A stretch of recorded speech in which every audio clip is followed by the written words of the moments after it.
rides are gonna pay for shooting up my bastards. Wait a minute. That's not how the saying goes. Yeah.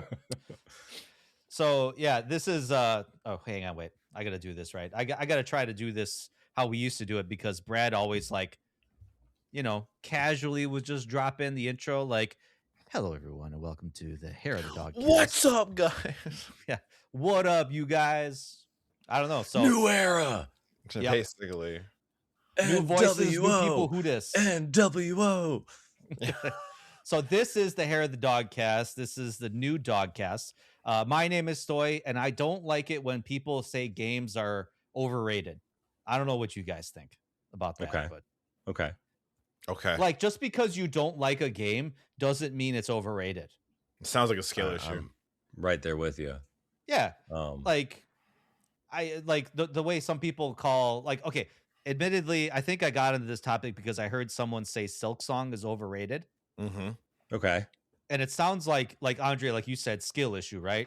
Yeah, like Game's overrated. Silk Song was nominated for Game of the Year. I wouldn't say it's overrated. I just say that you need to reconsider your play strengths and weaknesses. And if Silk Song isn't a game for you, then just, bow the knee, take the L, and walk away. Move on. The game's not for you, honestly. Yeah. Game's not for you, right? Yeah. Don't ride the hype train that the masses are on. If it's not for you, just take it on the chin and just bop away. Yeah. I don't know. It was just gearing my grinds just recently. So I don't know. Yeah. I was like, I got to bring this up with, the guys today in the episode. So I would, who are coming you from guys? the other side of the spectrum. Yeah. Oh, I would say, coming from the other side of the spectrum, I think it's no. We've gone too far from it. Never mind.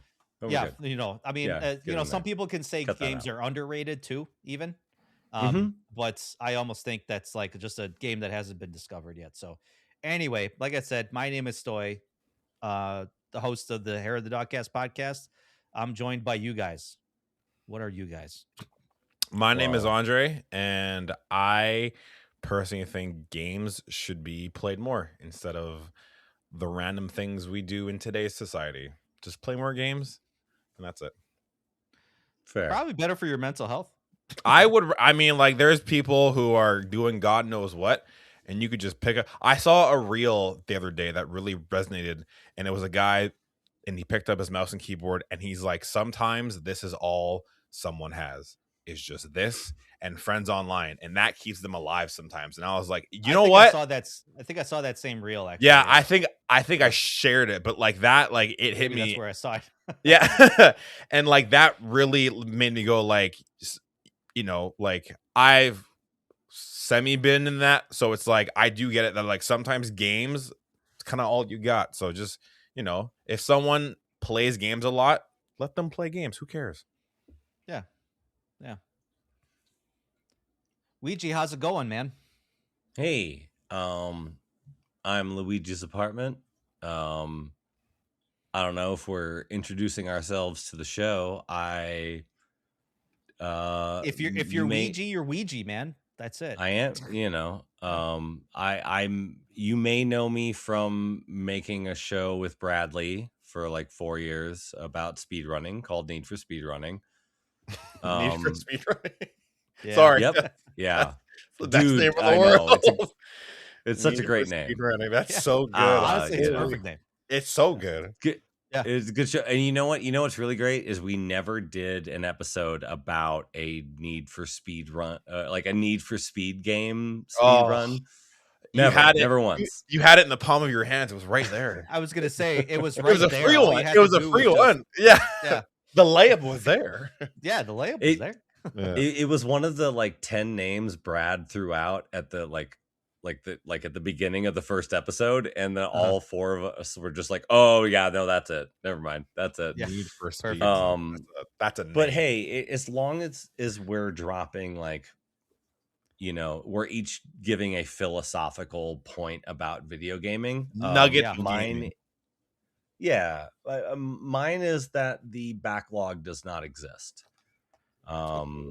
You're okay. You can play what you want. Don't feel the need to like have to play every single game or keep up with everything or, you know, buy everything. You know, man, it's okay. You know, Don't there's no backlog. Play what you want to, play what makes you happy, and try not to feel that pressure. I needed to That's hear what I this think. because I just created a backlog, an actual list in a Google spreadsheet, and I'm like, Yeah. oh man, is it just There's a a gnarly certain list? point in your yeah, there's just a certain point in your life where you hit an age where like, hey, you know, it's okay. You can't play video games all the time. You Mhm. can't do it the way you did as a kid.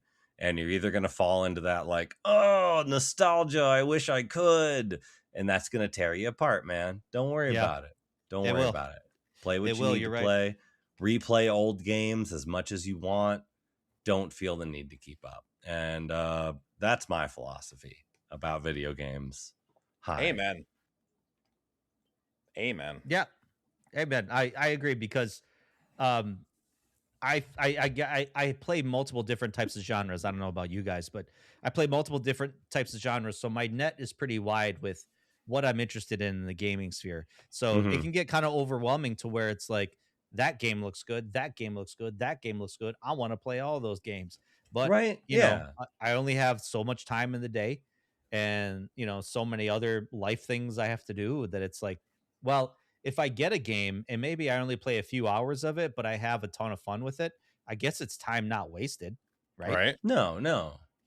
You know, but like, don't feel that need to like, I gotta play everything. I gotta play Yeah, everything. No, Yeah. it's okay. And yeah. It's okay. don't fall victim to like Steam sales. Like that's where they Nope, get falling victim. oh, If it's hey, $3, you know, whatever. hand up Come if you on, have. I'll get to it I'll get to it eventually, right? I'm not gonna buy this entire collection for $10. I'm not gonna do it. Not gonna do Yeah, it. right. No, Yeah, Yeah. because in a way, eventually your Steam library becomes like an emulator folder. Yeah. Yeah. Oh yeah. Where we've all been there, where we've like gotten a bunch of like Super Nintendo games, or like I'm gonna play a bunch of these games, and then it's the same way as like when you're scrolling through Netflix, like Mhm. you're not actually watching any of this. You're not. I'm Actually gonna add playing this any to of my list. I'm this. gonna add this to my list. No, you're not. Stop Yeah, it. it's always the same thing, and Steam sales are the same way. You know, like Yeah. you know what you're gonna play. Yeah, you're gonna look at your collection and you're gonna be like, all these games I bought, and I only want to play one or two of them. Yeah. Otherwise, gentle reminder, everyone, too, that High Guard is coming out this month. Have you guys heard of this game, High Guard? Oh, I completely forgot that was coming out. If I you've think- been in the Hair of The the Discord? Dogcast Discord, yeah, Yeah. you definitely heard about High Guard. Yeah. I initially thought that High Guard was because they said it was from people who Made Apex the- Legends. I think, Apex Legends and people Yeah. who worked on Titanfall. Like I assumed during the Game Awards, because I was hanging out in the Hair of the Dogcast Discord during the Game Awards, that just meant that this was another thing they had put on Vincent Pella's plate. That this was just another thing that Respawn was working on. And turns out they were former Respawn people. It is weird how they marketed it because they were being very vague about it. Yeah, it's the same guys that brought you Apex Legends and Titanfall are bringing High Guard to you. Right. And Still mad that we've never gotten Titanfall 3. Still mad about that. Yeah. I think the people who made Titanfall 2 are mad about that. Yeah. Yes. Yes. Like that ending just screamed a sequel. I was so pissed. Yeah, Forever, I know. Forever upset. And it was a shame because Titanfall, I mean, we all know Titanfall 2 landed right in the between Battlefield 1, I think, and Call of Duty. It was one in of the Call of Duties. It landed in such a hard spot that like it never got the opportunity to like really fly. And like Titanfall 2, great story. Multiplayer was sick. And multiplayer was fantastic. It was, oh god, I could gush about that game forever. It was so good, and it's a shame that it landed in between two titans and just got overcasted. So it feels a lot like how. Oh, sorry. It feels a lot like what happened to like Horizon, where it just landed like right when another game was going to come out, like an exact kind of game. And it also feels like, because like when Respawn was created out of the ashes of Modern Warfare 2, because they got screwed over by Activision real hard. But it, you know, it just also felt like an ineptitude, if you know, if that's the proper tense, on EA's part, you know, which is par for the course. But EA just like never really got Titanfall out there. Titanfall is like easily one of the best games, like one of the best shooters, like, you know, concurrent with other shooters coming out at the same time. And like even like on Titanfall 2, like one of the best multiplayer games of that era. Oh god, like they're just begging for people to play the game on Twitter. Like the official Respawn Twitter account was like it was kind of a joke at the time that they were just like out there responding to every single person. Like, oh, I think I might want to play this. A week later, hey, did you play it? Like they're just like they were just desperate to like get some sort of buzz because EA wasn't doing anything.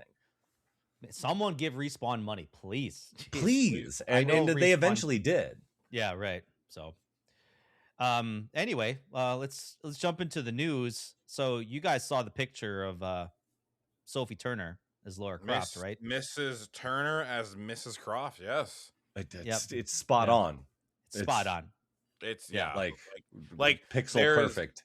There's the picture of her like in the outfit, and then there's the picture of her like in the pool. She's flexing, and hey, hats off to Sophie. Like she clearly like worked on herself to fit the role to a T. But as I was saying to the guys, I feel like anyone could throw on the outfit, the guns, and the braids, but it was the glasses for me. The second I saw her in the glasses, I was like, that's Lara Croft to a T. Like the red circular glasses just on the bridge of her nose, I was like, look, Miss Croft, pop off, do you? You know, I'm there day one. I am that. I will, and I hope she does the whole thing where she's like hanging and then she like iconically like pulls herself up and then flips up. Like if she does that, hey, easy 10 out of 10. Easy. I'm gonna assume she's gonna have a stunt double for that, but I mean, it would be amazing if I see it. I'll be like, hey, if I see it, yeah. But like, I'm excited because I can't remember the last time like a video game adaptation like really kind of took the world by storm. And seeing these pictures, I'm like, because Lara Croft is in recent news has kind of made a bit of a splash with the announcement of the, I believe, 2 games. So there's that. Yep. And I actually, speak of Steam sales, I bought the first Tomb Raider of the survival era on Steam. And the Survivor trilogy they call it. Yeah, solid game. Yeah, It's been a blast to see that. And so I'm looking for, and Lara Croft is such an iconic just overall. I think if I'm not mistaken, isn't Lara Croft like in the Guinness World Record for being like the I'd have to find it, but pardon me, I'm paraphrasing, but but so is Tommy Tallarico. But like, come on, you could just pay your way into that. Tommy's the guy, though. You know what I mean? yeah. But yeah, okay, all right. So I laugh here knowingly. Here it is. I just googled it for you. It's she's the video game character with the most magazine covers. That's what it is. Thank you. Yes. Okay. Appearing on over 2,300 magazine covers by April of 2025. Yeah, like Lara Croft is just like a staple and iconic like character. So again, okay. Sophie looks. You know what? That's like not shabby. No, like, and then also she's that's like, and also not like a fake made up like dumb award like that. That's actually pretty solid for a video. Is knowing how important magazine covers were to press and video games and throughout their history. So that's not she bad. is also the best-selling video game heroine. The series itself has sold over 100 million copies. Okay. So she's, as far as like female protagonists go, she's top dog. She's up there, man. She's up there. Yeah, there you go. No, like I said, I want to say the last Tomb Raider game we got was Shadow of the Tomb Raider, and I think that came out before. I think it's 2019 or 2018. The final game in the trilogy. Yeah, and that's the Survivor trilogy, so to speak. Right. Yeah. So, wow. Okay. Yeah. yeah. So we're due for something.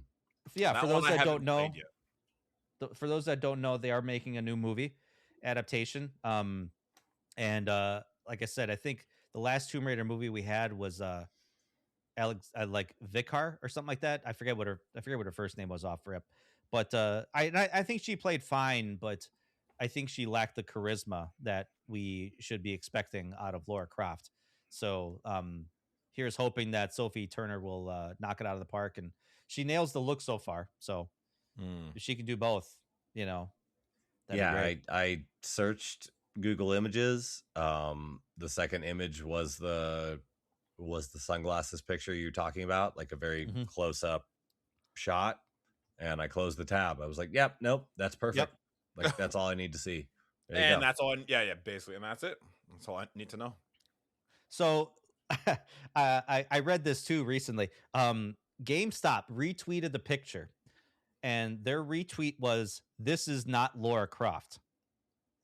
I saw that, and I was like, "Okay, it's a bit odd." Yeah, and yeah, it's just a weird. It's a weird take for a video game store. So someone, it's the perfect take because you saw it. Mm-hmm. I think GameStop I know was relevant for 5 seconds. Yes, yeah. But I mean, everyone's entitled to their opinion. Everyone's entitled to their opinion. Some people still really think Angelina Jolie is the ultimate Laura Croft, which she did a good job, but she was good. I'll give her that. She was good. Yeah. I remember those movies being fine. Yeah, they were fine. Yeah, exactly. Especially in an era where video game movies were anything but. Guys, this just popped in my head. The Silent Hill movie is coming out this week. Okay. That's right. Return to Silent Hill. Return to Silent Hill. That's coming out on Friday. I haven't seen anything about that Return of Silent. The trailer, I think the trailer I think looks good. The movie itself is actually based around Silent Hill 2, the game. So mostly 2? Yeah. Like I mean, like of course it's the most popular Silent Hill game in the series, and of course they're gonna milk that cow for all of its worth.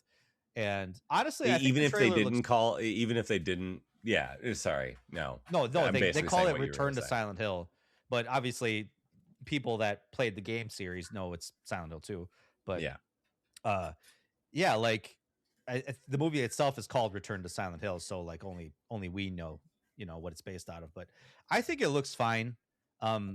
It looks like it really embodies the atmosphere, and the guy that's playing James, the main character in the movie is he was an interesting character choice. He doesn't look like the James Sunderland from the first game, but I mean, I'm going in with an open mind. I think I'm gonna see it this weekend. Okay. I'm currently playing Silent Hill 2, and I'm enjoying the remake. Yeah, it's good, man. The remake is good. It holds up. It's scary, very scary. Yeah.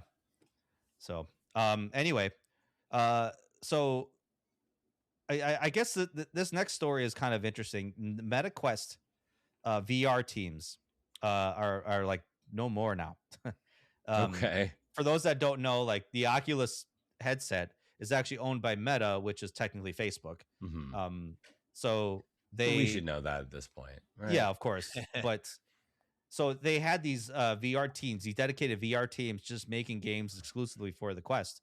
And apparently Meta is trying to go all in on kind of like augmented reality, or like the glasses thing that they're trying to do. I don't know if you guys, I mean, anything that'll keep it relevant. Like Meta has been the one that has kept pushing the fad past the fad end date. Yep. Everybody's played the most recent, in the last 10 years VR. You've probably played it at a friend's house or whatever. It's cool. Yeah. Don't get me wrong. Yeah, it is. They put a lot of money in it, and apparently it's not panning out for them. So no, VR out of the three, like, yeah. I was just gonna say VR is it's a very niche and unique situation. Yes. And for for this sake, I here in Canada, I work at the EB Games, and we at one point we had a whole bunch of the PS VR 2, and there was a Mm-hmm. big sale, and it was like what, like 2 years ago. Since then, we've never had them in stock. So VR is it's a very niche thing. I played the last VR game I played Resident Evil 7 at a convention down here in VR, and it was cool, but I'm someone that can only play VR for maybe like half an hour because my brain and my body just can't, like, the fact that I'm moving but I'm like stationary. I stood up and I was like, I'm gonna throw up on the floor. This is crazy. Like, it's not a lot of people have VR legs quite yet, you know. Oh my god, Yeah. it was so, but like, it's a cool immersive experience, but it's very very niche, very niche. Yeah. I have the kind of head that just, like, I'm okay in that sort of space. I've Yeah, never owned VR. When I would go to friends' houses, they, a lot of the early, 10 years ago, when these things were kind of early, it was, if you turn left or right, like, they'll do like a 15-degree turn for you so you don't throw up or something, but like that would make me more sick. Yeah. But there was a point at which I was very excited for VR, and I think the thing that fully killed it was I didn't have a PS4. I was going to get a PS5, and wanted to get PSVR 2 because there were a lot of PSVR games that my friend had covered on like an old podcast that I was doing, that I wanted to check out, things I'd played at his house when I would go over and podcast with him and just play games. And then they announced that PSVR 2 would not be backward compatible. That kind of hurt because there was a lot of really good PSVR games. Yeah. That was the end of it. Yeah, they did that too. Yeah, I don't know. That was a weird choice to not make it back. I feel like that's when they shot themselves in the foot, and they're like, "Oh, why is no one buying our thing?" It's because you just effed over half your community. Yeah, it's when they showed their hand. I think PSVR, 100%. like the VR thing was kind of dying out, and they were the least committed to it. Yeah. You had Steam, or not Steam. You had Valve licensing the tech out to, of the Vive, but the ones that were the most like all in on it was Facebook. And like this signal is like, even Mark's done with it. So Sanzaru Games, who actually made the Sly Cooper game for the PS3 and the Sly Cooper collection, they just recently made Asgard's Wrath 1 and 2, which were, dubbed like AAA VR games. So, VR games with good graphics, good gameplay, and everything. Twisted Pixel Games, they just made Deadpool VR. So they literally just pumped a game out just recently. Armature, they were a studio that did Batman Arkham Origins Blackgate years back. I think it came out in the Vita and 3DS. And they also did Metroid Prime 3 Corruption for the Wii. They did the original Resident Evil 4 remake, or VR port, not the remake, the original Resident Evil 4 game. That's so long ago. Holy they ported that. And honestly, I don't know what they were working on lately. But that was the last thing that they did. So I mean, as far as what I know of what Meta's kind of focusing on, they're focusing on augmented reality stuff. They're focusing on the glasses tech, just like being like hyper connected. Although that I think that's going to be a slow adoption rate, because I something to the effect of like they're working with Ray-Ban, but they are also like behind on fulfilling orders of a lot of this like AR tech. So it's I think they were like, it's also more of a commercial product.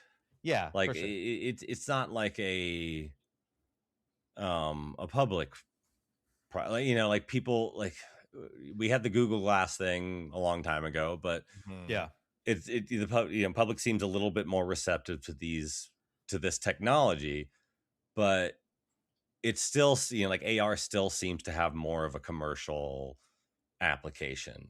Yeah, And I even highly that, doubt the average consumer walking into Best Buy is going to want to buy that. I mean, I've wanted to buy them and just see like as someone who like makes content and be like, what's the hype?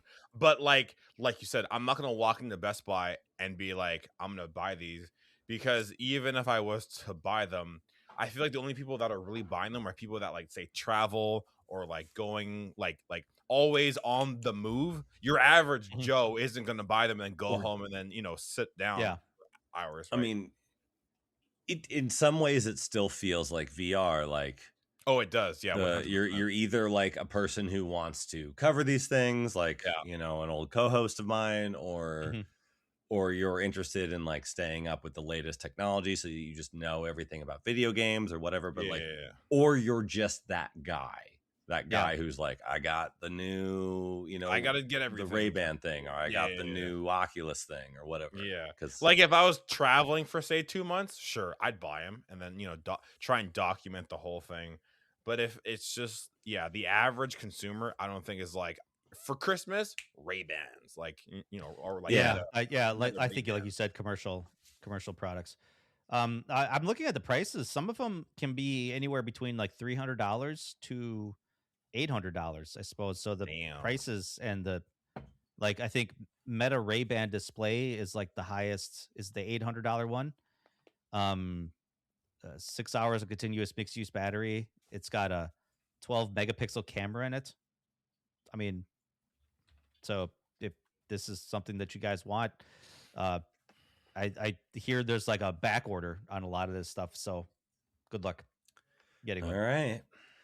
So anyway, I don't know what the future holds with VR. I think like Luigi, what you said, it's kind of like a niche, or Andre, that was you said, it's like a very small adoption rate. There's a small group of people out there that are actually big VR supporters, but I don't think it's enough to sustain a profitable business model.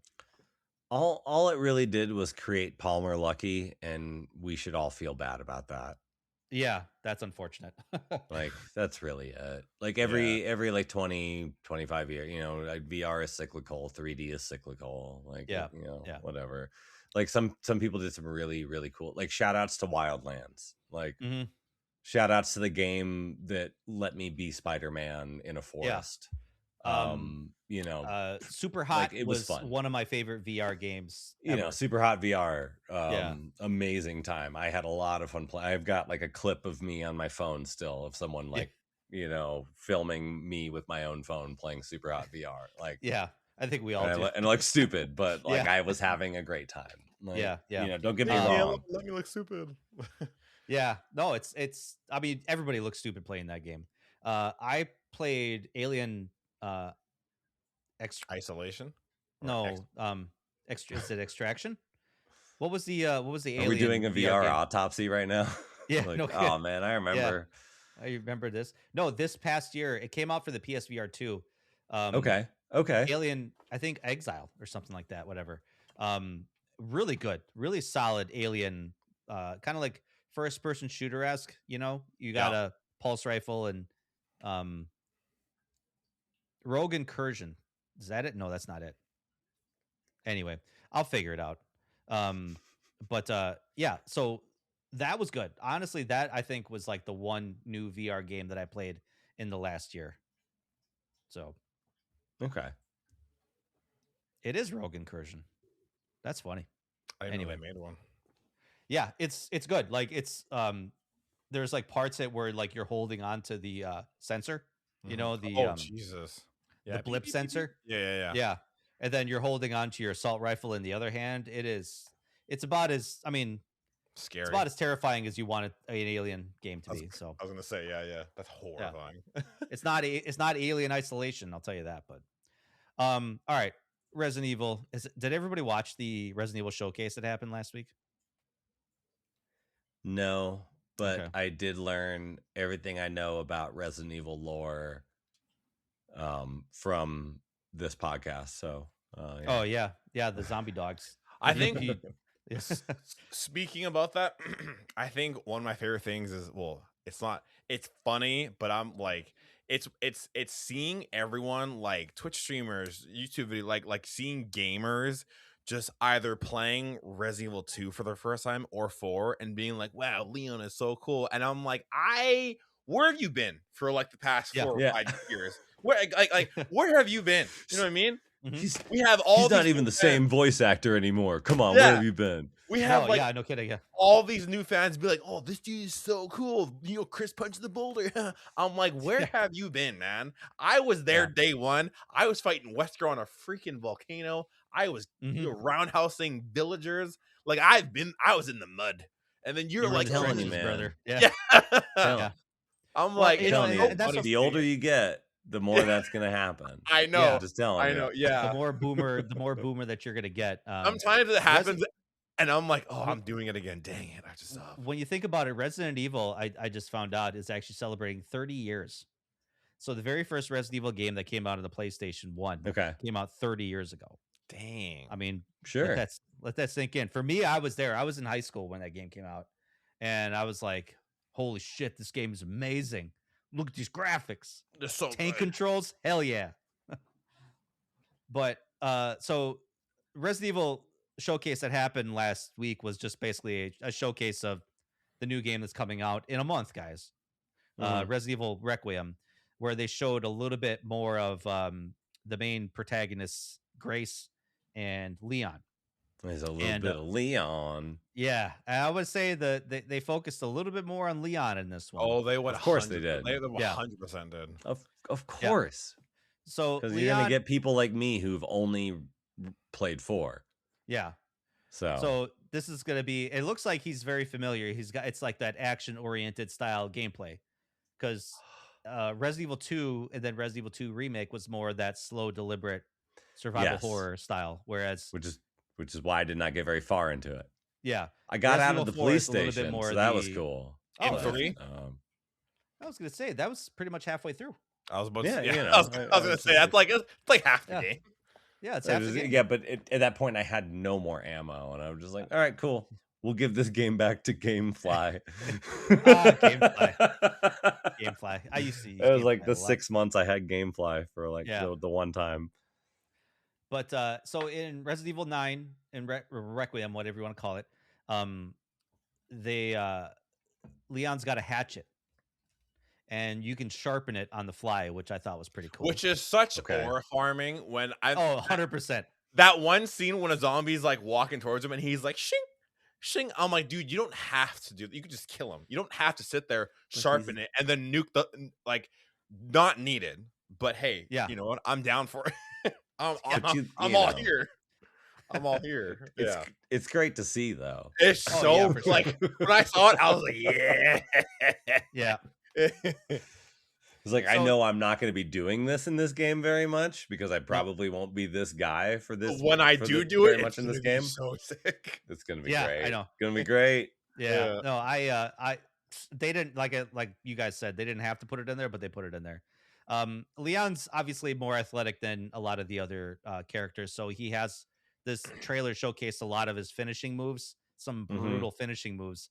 Like again, he's got his Travis touchdown moves. Yeah, he like basically like roundhouse kicked the dude's head off, like crushing his head up against the wall. That was pretty sick. I think he took a zombie's chainsaw and then obviously mutilated him with said chainsaw.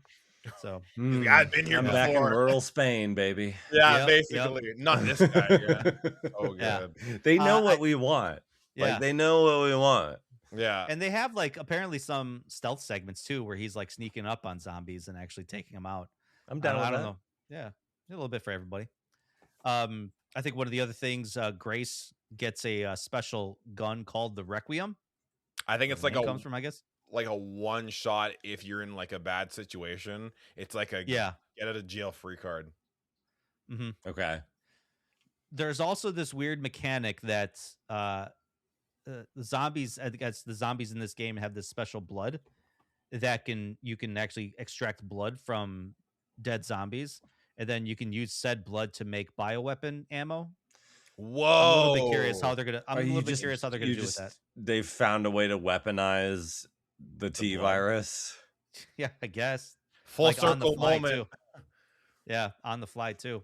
Yeah. I think one thing that I admired the most is how they kept, so in the game the zombies, if they were like in their, I guess when they were alive, if they were like a custodian, janitor, you know, they were washing something, if they were doing something as a zombie, they like mindlessly do it until they spot you. It just it adds a little more like humanity instead of them just being like mindless, like you can clearly tell that was once like a human just doing its job, and like now they're stuck in this endless loop until they see you, and then they're like, oh, that's right, I have to kill said person, and then you hatchet their head off. But it's It's like, gonna make me feel bad, like braining these. I'm sorry, zombies. Tim. I mean, yeah. I Sorry, mean, Tim. that I know feels you were like just a janitor. Yeah, I know you were doing your job. I'm sorry, dude. Yeah.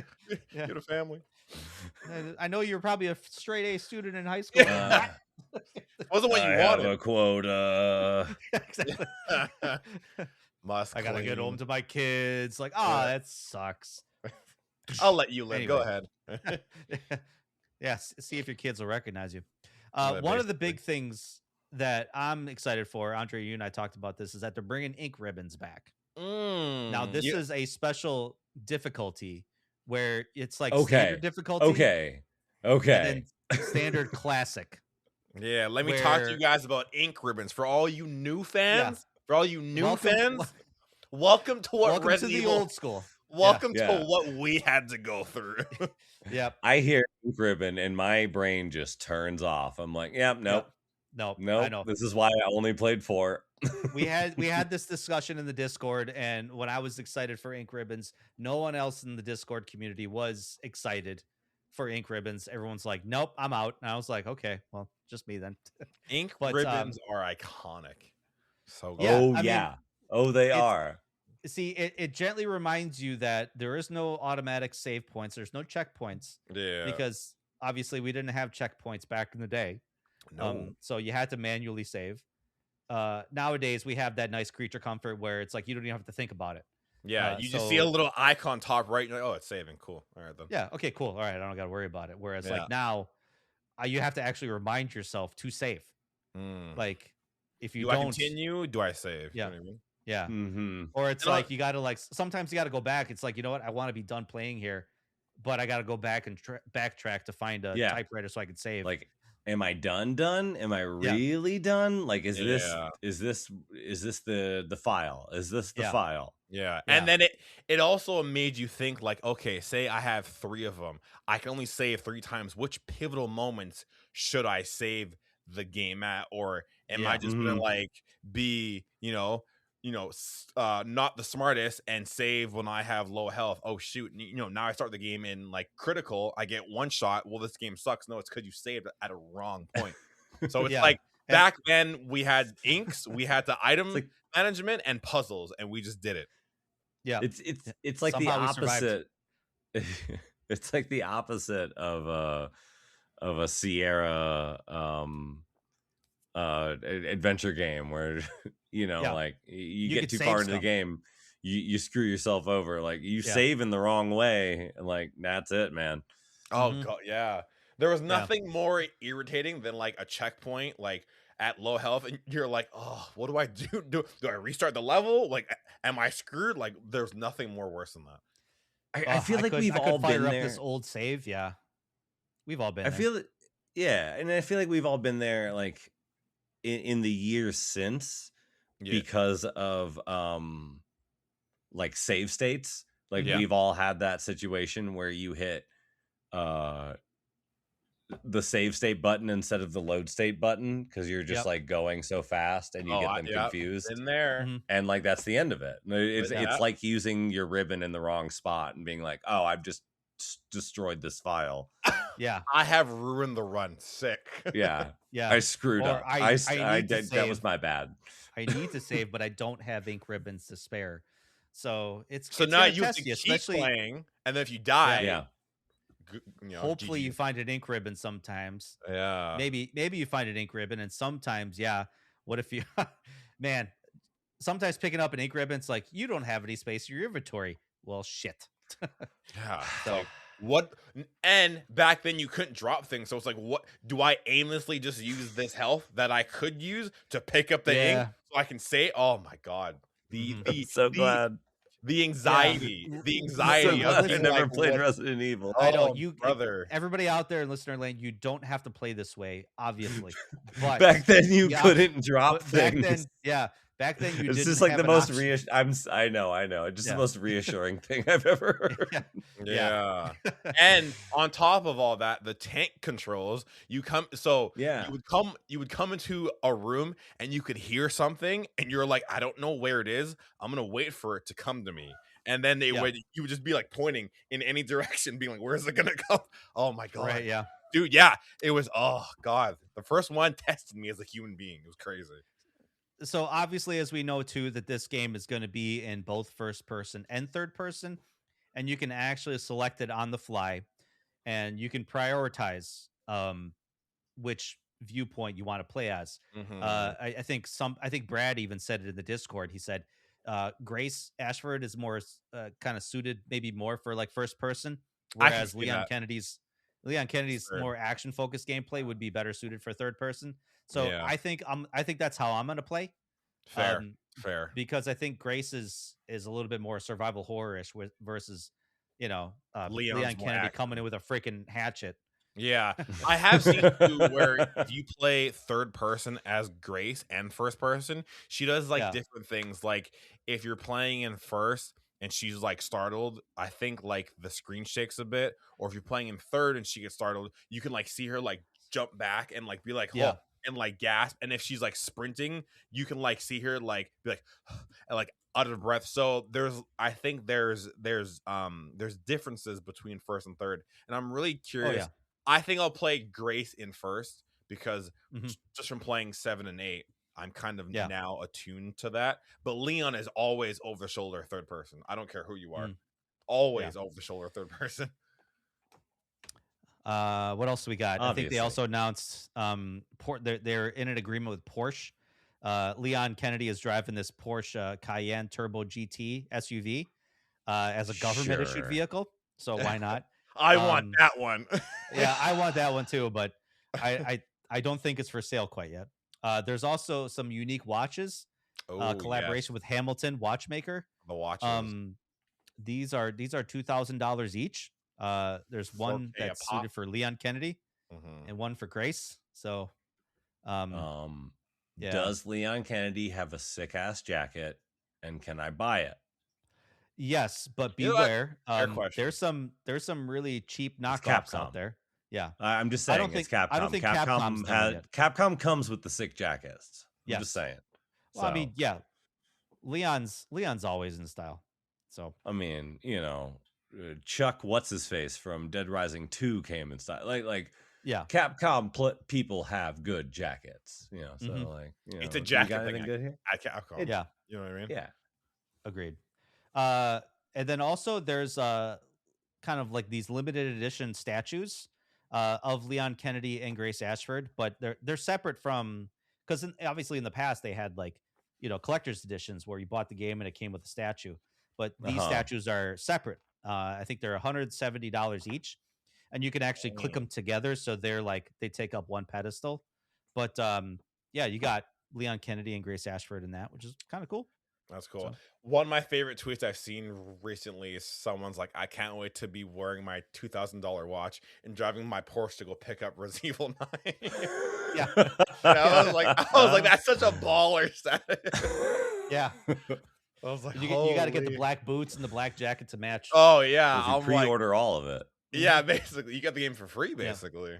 So good. Yeah. Too funny.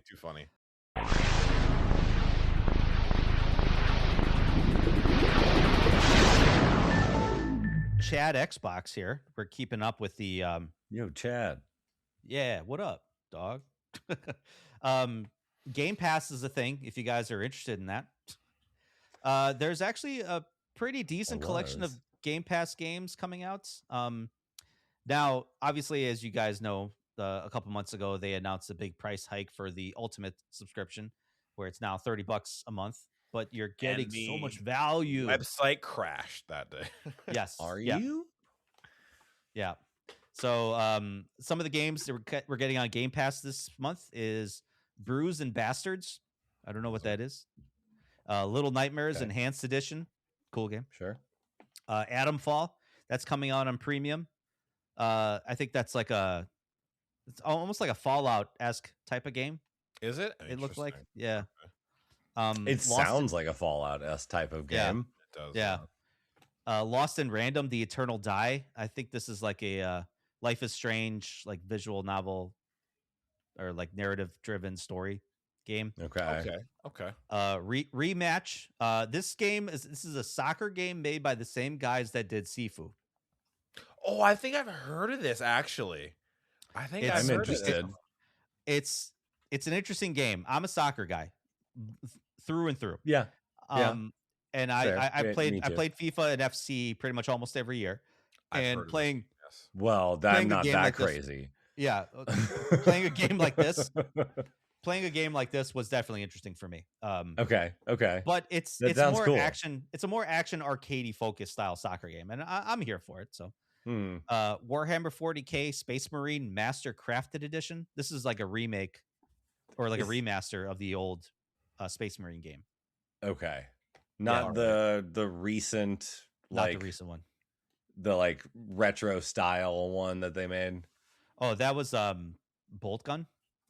Is that what it was? Yes. Called? Okay. Yeah. Never mind. The boomer shooter one. That was good. Boomer. Yeah, that was fun. Yeah. Final Fantasy 1 Pixel Remaster. Never heard of it. Never heard of Final. Okay. All right. No. Actually, the only numbered Final Fantasy game I have played is Final Fantasy 1. Really? That's interesting. Yeah. All right. More of a tactics Matsuno guy. Oh, okay. All right. Cool. So, how'd you like Final Fantasy Tactics that came out this year? I'm working through it, but Ball X Pit has me very distracted right now. Okay. Quarantine Zone, The Last Check. I don't know what that is, but that's PC only. Star Wars Outlaws. Oh, it's Star Wars Outlaws on Game Pass. Yeah. This game was better than I think most people gave it credit for. It probably is. Yeah. But don't you need like an Ubisoft login to play it? Yes, you do. Well, then that's not going to happen. Yeah. My Little Pony, A Zephyr Heights Mystery. Cool. Mio Memories in Orbit. Resident Evil Village. Nova Roma. That's PC only. And also, Final Fantasy Remake is coming out on the Switch 2 and Xbox stores this week as well. Okay. So that's kind of cool. So, speaking of this week, I think another thing, it's kind of short notice, but Xbox has a developer direct coming out this week. They're going to be highlighting their 25-year anniversary. So we've had Xbox in our lives for 25 years. I think the first Xbox system came out November of 2001. November 18th, 2001. Wow. Nice. And it's been up and down ever since. Yep, sure has. As it has. Phil Spencer came out in a video kind of saying like, we're going to be celebrating Xbox this year, and we're going to be, there's going to be some big things for Xbox this year. So Xbox needs a W. Bad. They need a win. Bad. Do they? Yeah. I mean, their parent is Microsoft. Yeah. Do they need a W? I wish they can just do whatever, really. I really wish Xbox could be separate from Microsoft. And their own identity. Yeah. But then it would probably just crash and burn. Right. Yeah, because they wouldn't have money. That's really it. Exactly. So that's why I say, like, they went out and bought the, they bought Activision. Like, aside from EA, the biggest, repetitive meh house, in history, they got Call of Duty. Like, yeah, sure, they bought a bunch of other stuff, but, cool. Yeah, do what you're gonna do, guys. Like, I hope they keep bringing out good games, from like Obsidian and other studios, but yeah, like I said, that's why they need to, they have all these promises of, we got we got games, we got studios working on games. Mm-hmm. We want our franchises to be relevant, and we want to be still making hardware, which they claimed multiple times over. We're making hardware. We're going to be making the next gen hardware. The Xbox Rogue Ally X seems to be doing well. I don't know. I haven't heard anything. That's cool. It's expensive, but that's cool that it's doing well. Well, I think all handhelds are becoming expensive now, but true. Probably, yes. That's a fair point. That's a fair point. So the developer direct that they're coming out with this week, it's going to be streamed live on the 22nd. They'll be talking about Forza Horizon 6, which is slated to actually take place in Japan, which I'm pretty excited about. Fable. So this is a game that they've been teasing for 6 years at this point. Jesus. So is the same team still behind it? The Forza Horizon team? Yeah, I think so. Okay. Yeah, Playground Games. Yeah.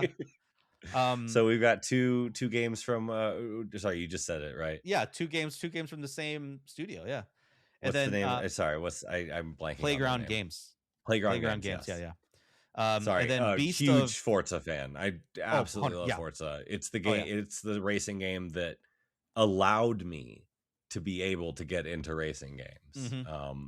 With the rewind and the line and all the accessibility features. Just I have a huge place in my heart for Forza, and so I will be checking out 6, or at least be interested in 6.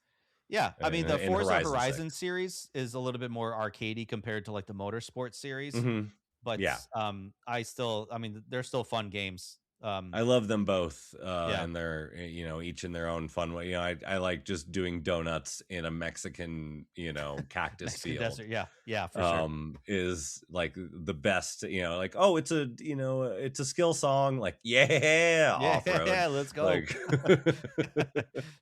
in a Lamborghini doing donuts. And then Beasts of Reincarnation, which is a game by Game Freak. Yes. Does anybody know about this game? I barely Googled it. No, but like when Game Freak makes a non-Pokemon game, usually I pay attention. Yeah, right. So like Pocket Card Jockey is an amazingly addictive and fun game, but like, what is this? Mm-hmm. Yeah. So what do they call it? It's like a expansive one-person, one-dog action RPG built around demanding technical combat. Yeah, I don't really know anything about it. All I know is that when this trailer dropped, everybody looked at Pokemon and they're like, "What about this? Yeah, why aren't you guys doing this?" You have your love child. What, like, right? That's all I know is that when this dropped, everyone's like, "Cool. What about that one? What are you gonna do?" And I was okay, so you have a dog companion. You have a dog companion. I guess that makes sense. Sick. Yeah. And it looks like futuristic fantasy elements too. Cool. This looks interesting. Anyway, I'm sure and then there's probably going to be a fourth surprise game that they plan on showcasing. So I don't know. We'll see what they got. I can't think of anything. Halo.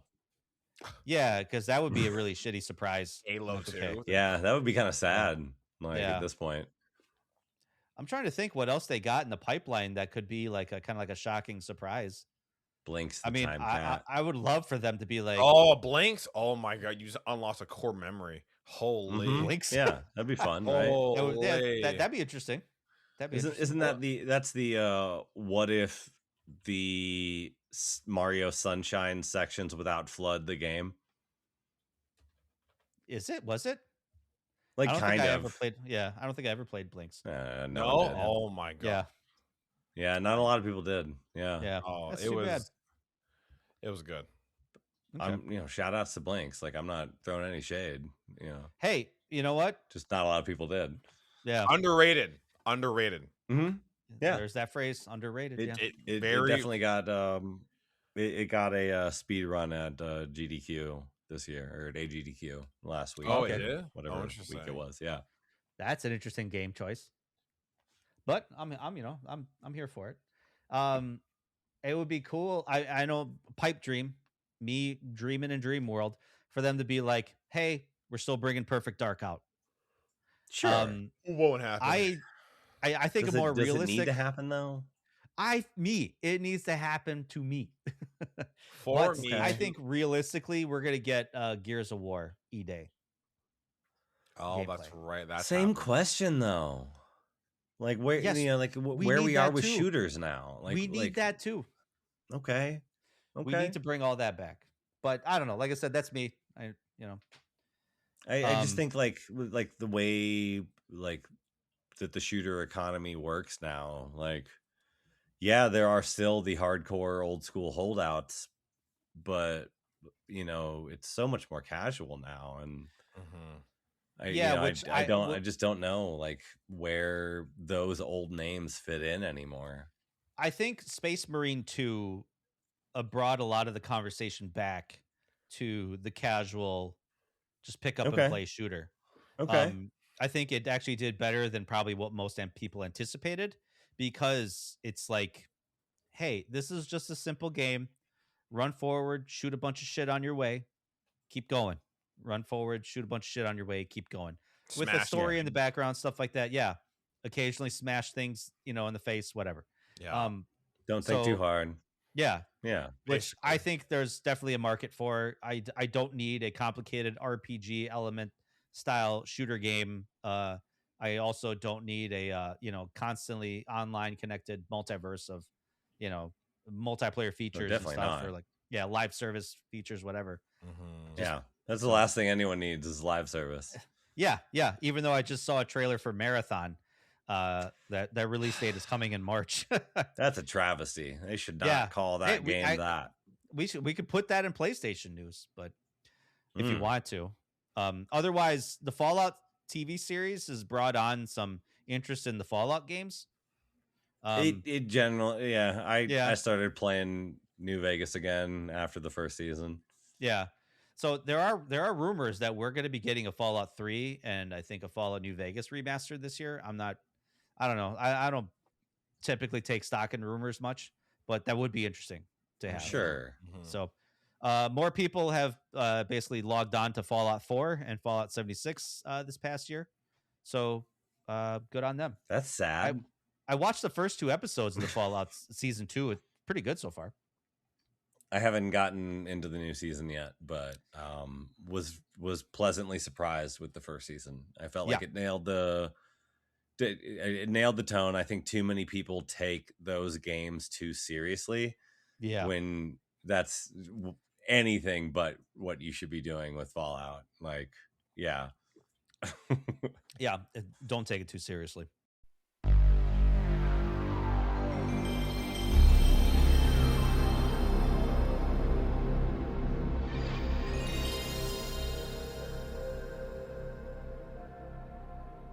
Well, hello. I am the PlayStation Lord, as someone whose first concurrent with the generation PlayStation system was the PS5. I am the perfect person to be doing this. PlayStation 5 was your first PlayStation system? I mean, I owned a PS2. Oh, okay. And a PS4, but I bought that PS2 in 2013 because I was sick of not having my own GTA 3 San Andreas file. Fair. Completely valid. Yeah. I needed one to hold and cherish as my own, so I bought a PS2 in 2013. So I've been getting caught up in the last 5 years with some PlayStation series that I missed, but I definitely played God of War on PS2. I would borrow systems. I'm not a complete Neanderthal. I borrowed PS2s and PS3s and back in the day. I think that's how I played Fallout 3, was on a friend's PS3. Anyway, hey, we're going to go through some of the things being added to PlayStation service now. That being, what is this? The premium, extra, and basic games out now. Are they all under the same banner, Stoy? I mean, yeah, pretty much. Like, premium is available only for premium. But you gave me the parentheticals at the end. Never mind. Yeah. So basically, for the most premium, if you want to play the Classics Collection, Ridge Racer for PS1, like original Ridge Racer. Yeah. Yeah. Original. There you go. You get to play Resident Evil Village if you have plus extra. And then the rest of them are like a Dragon Infinite Wealth. Like, please play that game. What a game. Yeah. Oh, I hear so many good things about it. I love Kasuga. Kasuga is my favorite. I got into the series late, but Kasuga's my boy. I'd jump off a cliff for that man. Expedition's a Mud Runner game. Not familiar. Anybody familiar? Nope. No. We seem to have a Quiet Place licensed game. A Quiet Place, The Road Ahead. It's a horror game, and it uses your mic, and if you make a sound with the mic, the creature in the game will hear it. And I watched some people play it, and it's crazy because like they can't talk, so like the minute they go, oh, the monster will turn in game and see them, and I'm like, this is such a crazy idea. So. Wow, that's actually kind of funny. Yeah. Why plug your mic in? I don't get it. Unless the game won't let you play, unless you have the mic plugged in. I think it won't let you play without a mic to just like immerse you in that experience. I could be wrong. I'll Google it quickly. I mean, it sounds like it would make sense. Secretly the worst game for streamers.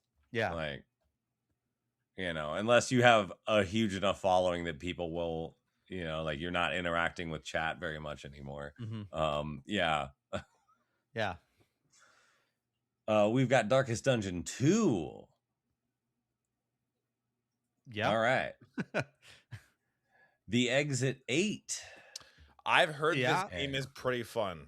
For what it is you start in a kind of like an underground subway type thing, and you are walking down a hallway. You start at exit, I believe, 1, and you have to get to exit I have 8. seen. Yeah. So basically, you have 2 paths. You walk down the hallway. You can go left or you can go right, and the objective is to get to exit 8. But what the gimmick is that you have to walk down the correct hallway, and you have to keep an eye on everything around you in the first hallway. Posters, the wall, the ceiling, the floor, everything. It looks like the same hallway with the exception of the minor little differences, so right? so you could be walking down a hallway, and like posters on the wall will like look at you, or you look up and there's like a face on the ceiling, and you have to turn around and go down the other hallway that is the exact same. So you have to find the same hallway all the way to exit 8, but if you go on the right one, you get spat out back in the same one. So it's just a perpetual loop.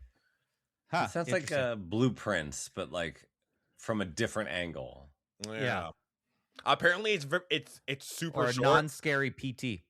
Kind of. Yeah. Apparently it's super short, but like it really makes you focus on every little detail in the first hallway. Because if you miss one thing, you have to restart at the back. Oh. Huh. Interesting.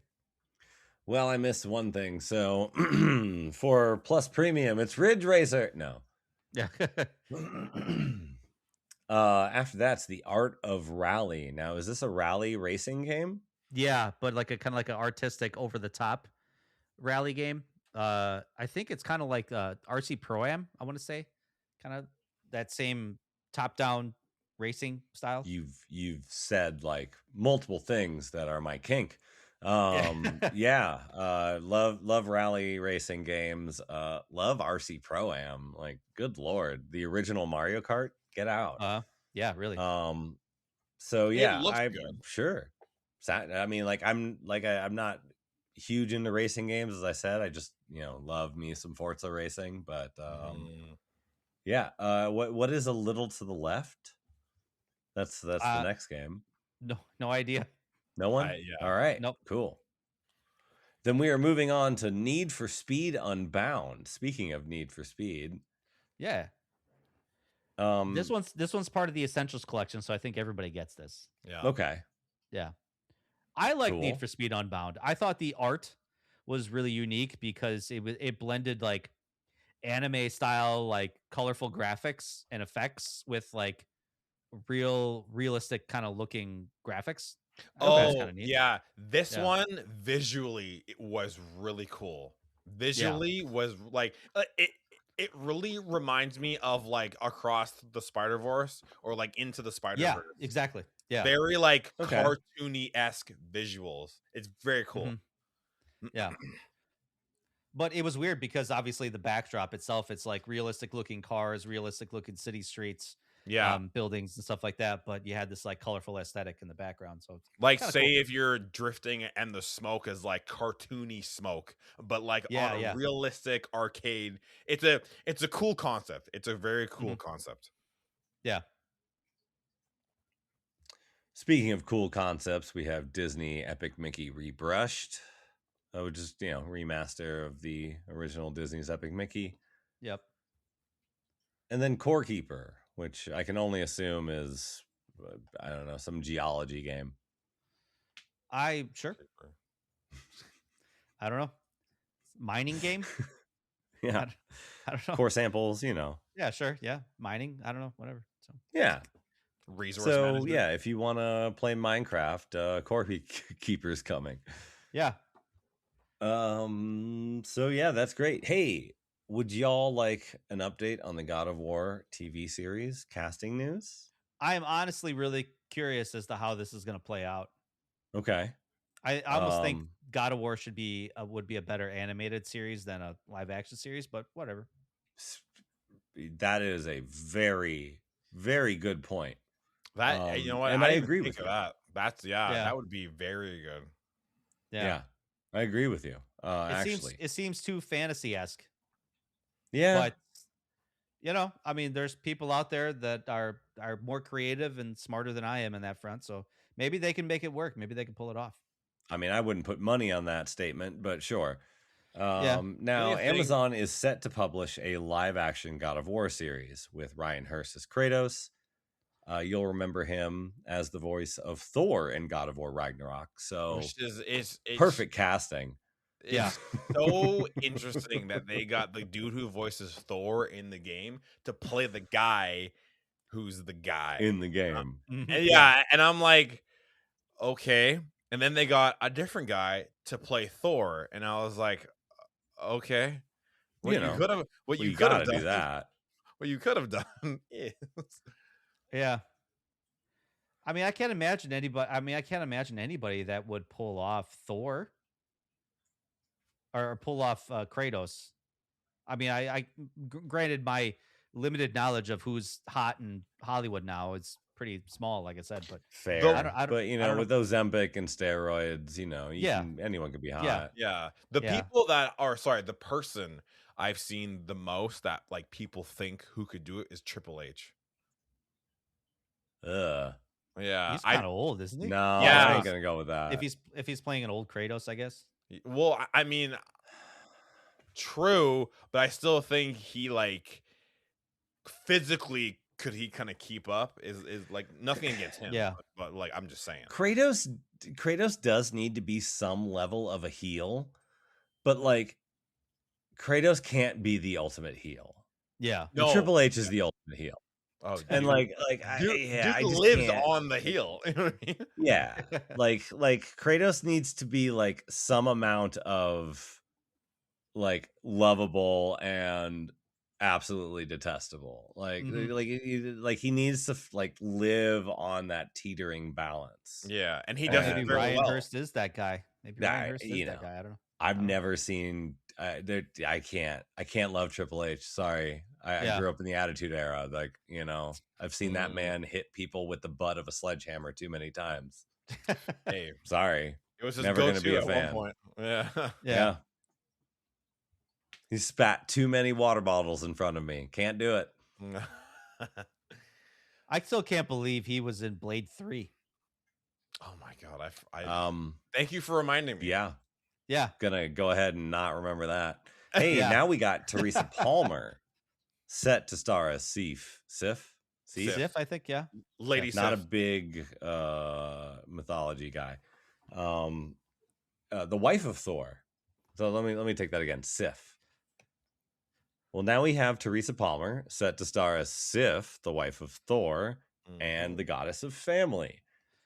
She was in A Discovery of Witches, Warm Body, and The Fall Guy. Pre-production is happening now, with filming set to begin in March. Guys, we've already said a little bit about what we think, but like excited. I am I'm skeptical because as Stoy said, this is going to be hard to pull off. This is going to be difficult to pull. I feel animated might have been a little better. And I've seen some discourse online with people saying, "Oh, why Norris? Why start with Norris?" And I'm like, "Well, cuz the first 3 were just hack and slash and there was no story. Norris has such an iconic story of Kratos being a father, going through fatherhood, kind of resenting his son a bit, and then by the end of the first game being like, I would kill anyone to protect you, right? And then in Ragnarok it's only heightened because now his son's like, Dad, I have to go, and he's like, you are all I have. I can't let you go. And he's like, but you have to, right? So it's gonna be very interesting how they do this off. And I was thinking you could have flashback episodes where, say, Kratos has a nightmare of him in Greece running a pantheon, ripping people in half, XYZ. But again, this is God of War. You can't fuck this up. And I'm just going to say that now. You can't fuck up Kratos because you will piss off the world. Respectfully. Respectfully, don't fuck this up. Respectfully. It's God of War and it's Kratos. You have 2 icons. Don't fuck this up. That's all I'm going to say. Please. Really. You guys did a great job with Fallout. Just don't fuck up God of War. So that's my take. Don't want to hurt anyone's feelings, but I feel like this is going to go the same as both God of War series, where the opener is probably going to be the best part of the show. Yeah, I just don't want it to get the Halo treatment. Oof. I didn't watch any of that.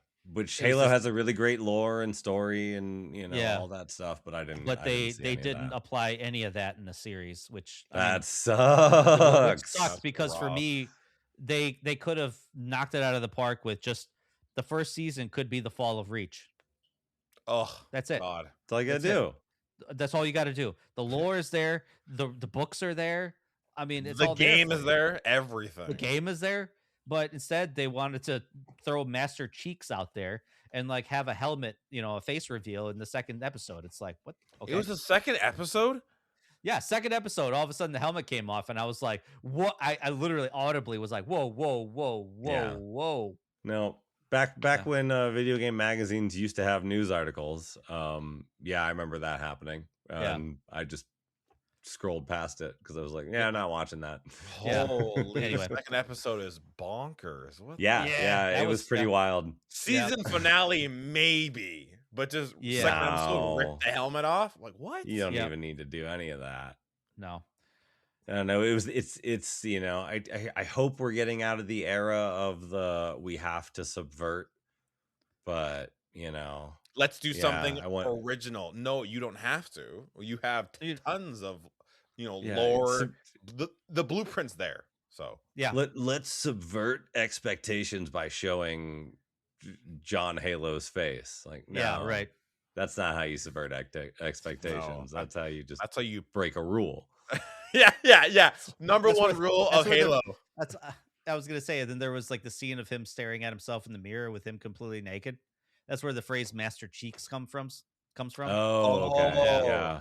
That's why I said Master Cheeks earlier. Yeah, glad I missed out on all of this. Yeah. That's honestly, just go watch Brian David Gilbert's thesis on all of the Halo novels, because that's probably more entertaining than whatever that show was. Okay. I mean, the books. Just stick with the books. Yeah, well, he read every single book. He did an Unraveled. Like one of his last Polygon Unraveled was. Oh, so he actually did the audiobooks of them? He just read every single book and reviewed the entire series of novels. Oh, cool. Awesome. That was basically what he did during the pandemic was read all those books. I mean, hey, okay, cool. Yeah. So, otherwise, I'm cautiously optimistic. Yeah. We somehow got back to Chad in the middle of some God of War talk, but hey, I just don't want Kratos. I don't want the same thing happening to Kratos that happened to Master Chief. Just don't want that happening. So it's January.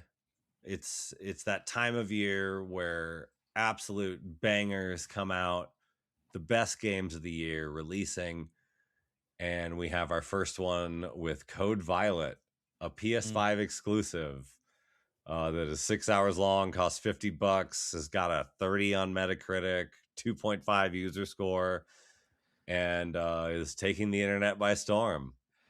It's not good. I haven't played it, but it's not good. From what I've heard, I should say.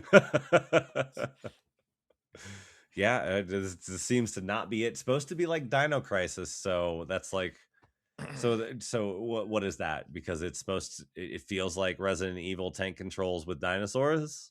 Yeah, I guess because I mean, an action shooter combat with dinosaurs in it. That's what everyone's like. Oh, it's like Dino Crisis because any game where you're shooting dinosaurs, it's Dino Crisis. But I don't know. Turok has entered the chat too, so. Hey guys, I'm here. You know, Turok. Just so you know, chill. Or that really weird dinosaur game that was made using the Call of Duty engine, and so it looks like you're in Nuketown, but then like the level doesn't look like Nuketown, but like I'm just like why am I in COD and there's dinosaurs coming out of everywhere? I don't think I've seen What? This Is it, this like like a yeah, mod or something like Activision, Activision made a game. I think it's most infamous for being the moment where Ryan Davis on Giant Bomb just took the headset off and was like, "I'm the fuck out of here, out of this review," because some character went Whiskey Tango Foxtrot. Oh God! But yeah, it is basically, it looks like the Call of Duty HUD, but you're in a jungle with dinosaurs. Like the everything is the way the gun controls, the way the zoom in is, like everything looks like you're playing Call of Duty, but in Colombia with velociraptors. Sick. Huh. Nothing better. Nothing better. Yeah. Okay. Yeah. It was not good. Okay. Interesting. I also need to say that I just saw Mark Cuban because I'm low key watching the national championship game right now, and I hate that he and I both like IU. So yeah, never mind. Let's go. Moving on. Yeah, I guess me personally, I was kind of like, I kept this game on my radar because I'm like, it looks interesting. Yeah. But once the reviews started coming out for this, I mean, if something's universally panned, then I tend to believe what people are saying. But if it's like pretty mixed, which I feel like a lot of games now are mixed, like half the people will say this game's trash, the other half will be like this game is actually good. I tend to give it a chance there, but I think with a 30 Metacritic score, I want to say I'm out. And I actually watched gameplay. I think one of the guys I follow on YouTube, G-Man Lives, he did like a full like 30-minute breakdown of this game. And he just absolutely destroyed it. Just absolutely destroyed it. One of those. Okay. Yeah. So I mean, going back to Subversion, there was a point at which it was a surprise to have good games in the winter, post Christmas. Yeah.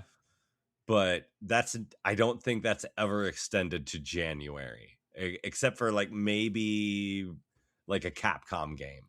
Like Capcom is like maybe the only ones out there like staking out a good January release historically. But yeah, good games don't tend to come in January. Good movies don't tend to come in January. We've gotten spoiled maybe in the last 10 years with like a good March or February release, but yeah, you say a stinker came out in January, I say I believe you.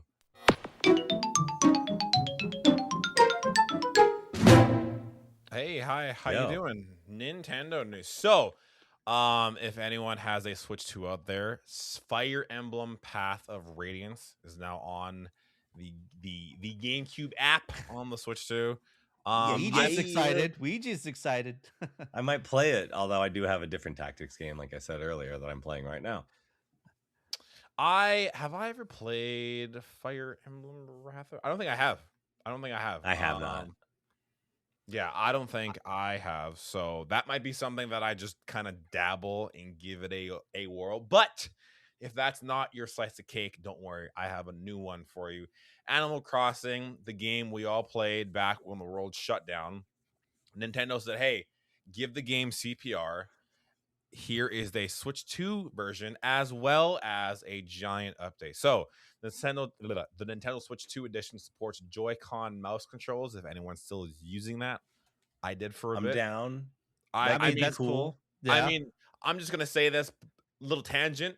Make more games with mouse controls, please and thank you. It was fun in Metroid and Cyberpunk. I want more. Moving on. Honestly, it works well. It works well.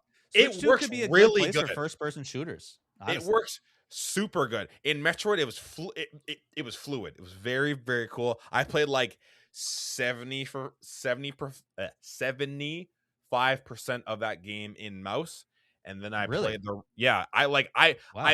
I told myself I wanted to beat the game in mouse controls, but alas, I did the final bit with my pro controller. But then in Cyberpunk, I played a bit of mouse controls, and once you fine tune everything, very, very smooth, very smooth. Nintendo. I mean, like, are you playing on your knee? Are you playing? No, I'm playing on my desk, on like a flat surface. Yeah, okay. yeah. Flat, so you have a flat surface on you, because I'm playing on the couch and like hitting the armrest of the couch sometimes, and it works fine. Yeah, it's I heard like you could literally play on your lap. Yeah, it's like I'll do it on my leg and it's fine. Yeah, it's cool, and I would like them to make more, but they did. So you can use controls for like interior decoration, creating designs, writing on the bulletin board, and island, and you can use now a microphone, so you can go by, and if you're like, hey, Scottie Pippen, a little icon will pop up way over there. Scottie Pippen? It's the first name that came to my mind. I have no idea why. Cool. No, it's all good. Scottie Pippen. So you can call solid pull. Yeah.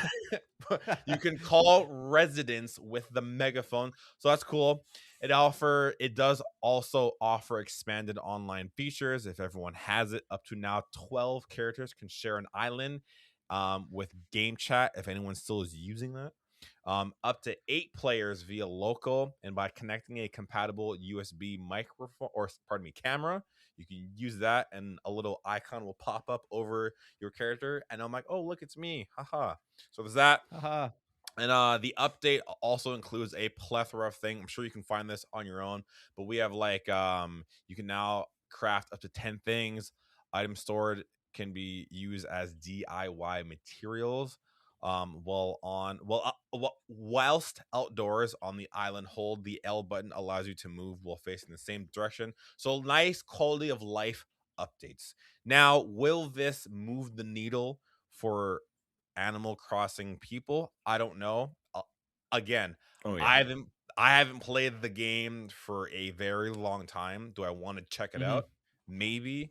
But Animal Crossing has always been that game, especially when it came out, which it came out at a perfect time. I feel for a lot of us, for a lot of people, this was everyone's like, I'm gonna go hang out with my friends on my island. So it was cool. And I believe they also added something where in like when you fall asleep in the game, you can have like a dream island. So I could invite like everyone to come make an island, so we could all make an island together. That was a huge thing that a lot of fans requested. So kind of cool. Again, will it breathe new life into the game? I think only time will tell. This just happened, so give it a few kind of days to get on its feet and run. I mean, by new life, maybe. Yeah. Where all of my friends like there's like kind of 2 updates here. There is the Switch 2 version. Yeah, and if you're playing on Switch 2, you get the additions. Yeah, which I think it's like $5. I think it's a $5 upgrade if you have the Switch version, which is cool. $5 upgrade gets you the cheap. Switch 2. Yeah, which launched at like such and such PM your time, but the overall multi-platform Switch, the update that applied to Switch 1 players as well, hit at midnight in New Zealand, and apparently everyone got access to that at midnight in New Zealand. because someone, you know, like one of my friends in one of the Discord servers I'm in, they were just like, oh, it's here. Let me play. Because we got this direct like 2 months ago, and like I'm hyped for it, but I forgot it was coming. You know, because it's been a couple of months. Things have happened, you know, not, you know, the least of which my own, you know, personal life being busy. But yeah, it was just like all of a sudden a bunch of people were like, oh crap, like today's the day, like let's go. So for people that are still into Animal Crossing and like playing Animal Crossing, and like I said, if we were talking about this a little bit off mic, like don't be afraid to go back to your old town in old Animal Crossing games. And I have been playing Animal Crossing since GameCube. Love Animal Crossing. When New Horizons was revealed at like during E3 that year, like I cried a little bit. I was happy to see my friend. So like, yeah, this New Horizons is the least shamey of all the Animal Crossing games. True. Yeah, I feel very like nice. Everyone at some point has played this game. Yeah, and so like, and like, you know, I think people who've played older Animal Crossing games definitely get being afraid to go back to your island because your friends are still there, and they used to just be like, where have you been? It's been 3 years, 8 months, why and haven't 6 you days. Yeah. Why, like this place is in disrepair. But like in New Horizons, they're all generally like thrilled to see you. They're just like, oh hey, like hey, how, hey, you know, what's up? It's been a while. Yeah, you know, like it's been a minute, but like, how you doing? Don't leave again, please. You know, each time I've gone back to the game, it's been very seamless, you know, and I usually spend a couple weeks with it again because like, oh cool, I hop back in. Oh, that's right, I was working on this rose color. I was trying to like breed a specific kind of rose to get further to the blue roses, or oh yeah, I was doing this project. Okay, I'll get back into it again. You know, I'll clean the town up. And yeah, this New Horizons is reassuring for me because I'm afraid to go back to my island. It's been a few years. Out of all of the, you know, I've played every Animal Crossing game except for City Folk, and out of all of them, it has been the easiest one to go back to. It's very nice, it's very welcoming, and yeah, good. So I would encourage everyone to get back out there and get some Animal Crossing in, because yes sir, you know, it's always a nice time. It's for sure. It's always heartwarming to come back and see everyone be like, oh my god, you're here, and you're like, yeah, I'm here, thanks guys. That's right. Yeah. Let's go fishing. Let's go. Let's hit the beach, guys. Let's hit the beach. So besides that, sorry. I was gonna say, and now that Leaf's fee for removing weeds has been reduced, it's never been a better time to get back into it, man. Start de-weeding the island. It's I don't know. There's something cathartic about doing it yourself, but sometimes it gets a little bit too crazy. It's never been easier though. You know? You just need it done quickly. You don't have to stay up till 4 a.m. like in the GameCube one and collect the ghost just to get the weeds pulled. Yeah, right.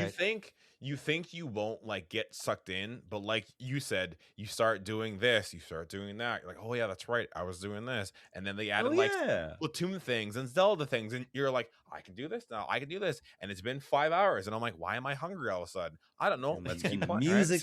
Right? The music's so good. I'm just like, so whimsical, kind of vibing. Like, where did the wetsuit go? Like, I know I put that in here. So you're just digging through your dresser and like go scuba dive. Like, like it just sort of becomes like your life for a few weeks again. And that hasn't happened to me with an Animal Crossing game for a long time. I like New Horizons a lot. Cool. It's a lot of fun. But you know what's also a lot of fun to some people? What? The Zelda set. Finally, the rumored one is finally out. It is the final battle, and it is 1,003 pieces, set to launch March 1st for $129 USD. In Canada, it's $179 before tax. And I, as a big Zelda fan, I have the Great Deku Tree, which is 300, currently on back order, so you can get that one too. I have that one. I have the Deku Tree. I got it for Christmas. It was insane. I cried. Did you build it? I did, and I went with the Okay. the Ocarina of Time Deku Tree because that game Okay. is my comfort game. I was Yeah, replaying because it. there's two different styles of this There's Deku Tree, right? yes, there's Yeah. the Breath of the Wild Deku Tree, and then there's the Right. Mhm. Ocarina, and the Ocarina one also comes with Link's hut, so it's like a little two set. So it's very Oh, cool. that's cool. It's That's yeah. cool. And then in his hut at the bottom, there's like a chest and there's like a potion, a bomb, the ocarina, the hook shot, some like rupees. Very cool. The attention to detail is magnificent. It's like it's pretty big. I wish I could show you guys, but it's awesome. Now, as a Zelda fan, I saw this one and I mean like it's cool. I won't lie. I feel like they could have done a little more, and this might be a hot take, Agreed. but Yeah.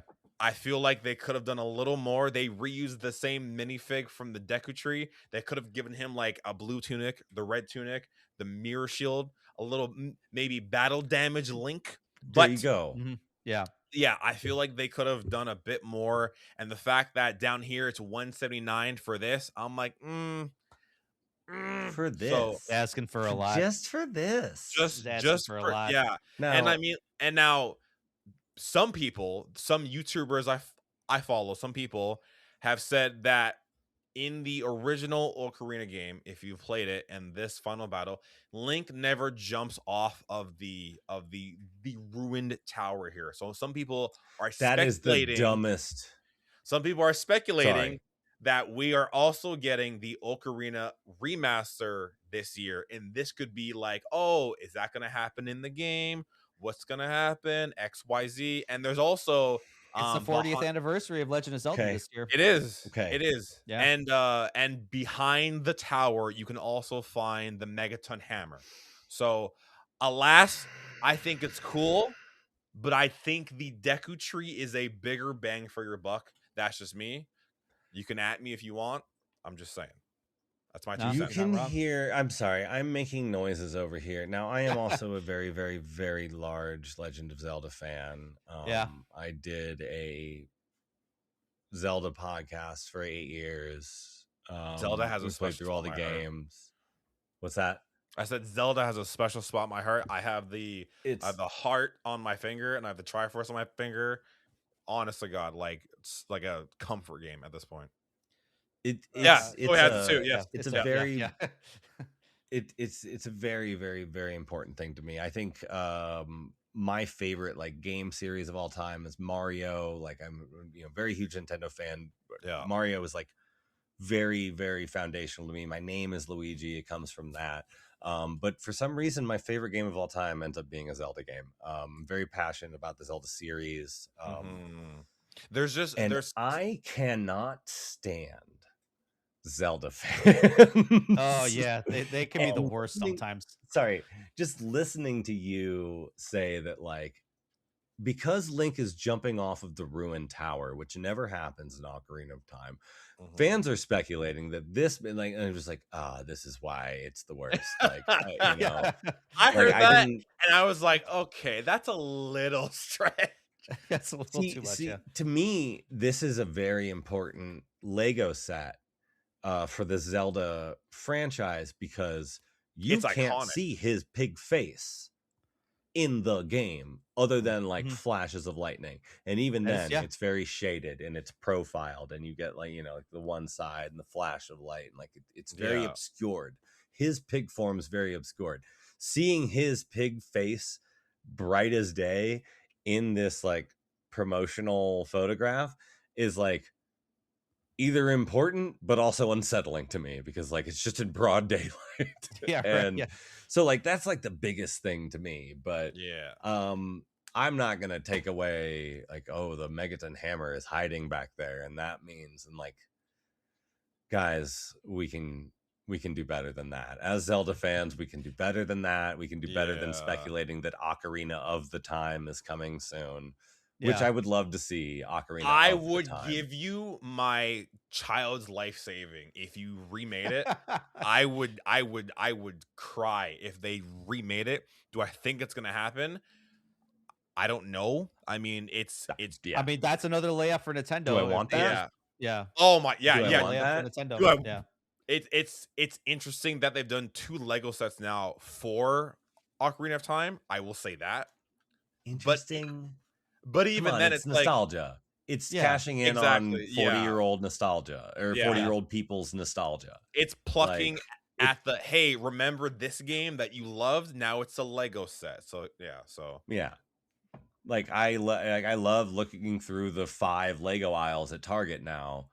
The couple times I go to Target, a couple times a year I go to Target now. There's some cool stuff in those aisles. But there's like 5 of them, and there's everything in the under the sun is now a Lego set. So yeah, I want some of those. Speaking of Animal Crossing, I want some of those Animal Crossing Lego sets, not for the set itself, but mostly because I want the figurine of like Julian or whatever my favorite character. But hey, if that doesn't tickle your fancy, we have Pokemon, which is also cool. a new thing. So we have Eevee here. Eevee is $84 Canadian. Pretty cool. I won't lie. I think Eevee's the smallest. And then we have Pikachu, who I'm just going to pull this up on my end because it's quite a bit. It is, where is the popular? It is $269, right? So we have Pikachu and Pokeball. Little gripe, I wish they did the Pokeball separate, because I would have bought the Pokeball. It would have been cool to have a little Lego Pokeball. That would have been cool. Easy, easy 50, right? Yeah. And then, hey, you want to blow the bank? You can have all 3 starters: Venusaur, Charizard, Blastoise, $8.99 Canadian. Now, again, $650 American. Woo. Yeah, so beefy boy. 6,838 pieces. Very cool, very detailed. I didn't know. I'm looking at this now for the first time. They do come off their little pedestal, and you can combine it so they can all have a little action pose together. So the fact that that's kind of cool, I guess. Yeah, the fact that you can take them off is kind of cool. Okay. This is not for me though. Missed me with all of this. Not for me. Missed me with all of this. There is not also this. They just don't. They don't look great. Like, no, they look okay. Yeah, Venusaur looks rough. Blastoise is okay. Like Charizard's like okay, but and then I think there's one more on. It's not on here, but I know they also did a mini Pokemon Center, which I'm gonna see if I can try and find that up. That sounds adorable. It's very cute. It's very small. Like a gym or something like that. Like it's the actual Pokemon Center. Oh, okay. Yeah, right. and it's So I am not in the Pokemon game, so this is all for me neither. Oh, yeah. So I'm Gen 1 only. If they re-release Gen 1 or remake Gen 1, I'm there. If not, whatever. It's a mini Pokemon Center, 233 pieces. This is one thing I would definitely buy. I'll send it to you guys in Zen, and if you want to pull that up, you totally can. It's just they write it. Look at that! It's so cute. It's so give me this and a Pokeball, you can have my money, easy. Yeah. It's cute. So. But the Pikachu though, the Pikachu with like the weird cheeks and stuff, like no. It's weird. I don't know why the Pikachu kind of looks weird. I'm not gonna lie. Maybe it's me. Maybe it's Maybelline. I don't know, but the best part about Legos is getting sets that you can repurpose for your own homebrew nonsense. Yeah, so Star Wars Legos are like obviously the best because they give you all these cool little hinges and wing pieces and little gun. You could recreate certain scenes with the amount of ships they have. It's insane. I mean, you could do that too, but like once you're done doing that and all of them are deconstructed and in your big bucket of Legos, then you can take all those Star Wars Legos and make them the most ridiculous stuff because it comes with like all sorts of hinges. I see what you mean. Yeah. Little wing you can repurpose the and X-wing and add on parts to like the A-wing. Yeah. Yeah, and Okay. or just like make your own entire thing that looks nothing like that, because you get all these different like cool little angles and stuff. Yeah. When you get like the Pikachu thing, like all I see is like 13-year-old me going like, cool, but what am I gonna do with that when I'm done with it? Yeah, right. Like if it When I falls when apart, what my am I? Yeah. brother inevitably, like my 3-year-old brother inevitably breaks this cool ship I've made, what am I going to do with it? Or this cool Pikachu I've made, there's nothing left to do with it. Yeah. So yeah, Put it I on a always think shelf and about just that. stare at it every now and then. Yeah. But the Poke Center like looks great. It looks like it's got some functions too. You can open it up and you Yeah. can actually like, yeah. And Yeah, it's probably got neat. some like cool little pieces and hinges. Yeah, I don't know. Like it looks cool. It warms my heart, and and I don't feel like it's just like a waste of something. I don't know. Right, yeah. Like the Pikachu. Yeah, I'm very surprised they just didn't like do a Pokeball the size of like the mini Pokemon Center, because that would have sold like hotcakes. I don't know. And then that opens up into the Poke Center. Right? Are you kidding me? There you go. This is Yeah. why I should work for Nintendo, but I know. Alas. Nintendo, give us a call. So, there was a point at which I would have sold my soul for them, but not even they can claim it now. No, but that is pretty much all the hype hot Nintendo news you are going to find thus so far. Boom, yummy. Cool. Well, gentlemen, what have we been playing over the last few weeks? Or at least, I guess, recently. I started Final Fantasy 9 for the third time.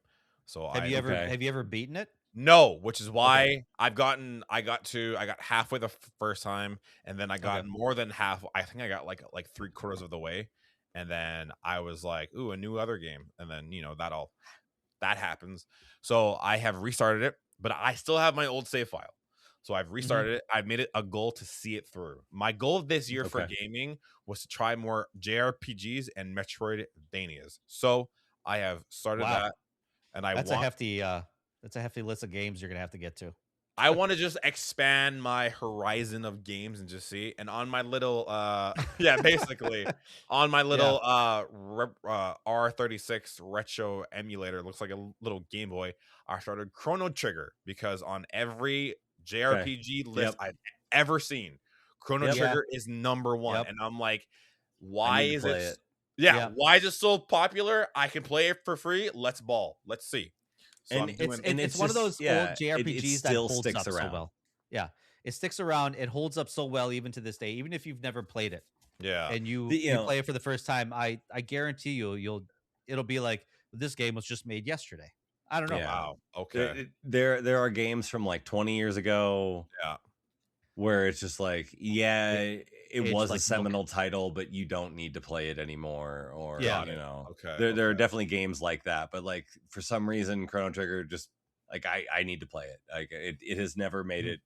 Like I will eventually play it, but it's like it's just always one of those games that will not die. Yeah, it's like always number 1 or 2 on a list, and I'm like, why is this game so popular? So I did that, and then on my Steam Deck, whenever I boot that up, my buddy gifted me Blasphemous, so I'm going through that. Solid Metroid. Yeah. Is that considered a Metroid? Yeah, I suppose it is. There's a little bit of backtracking.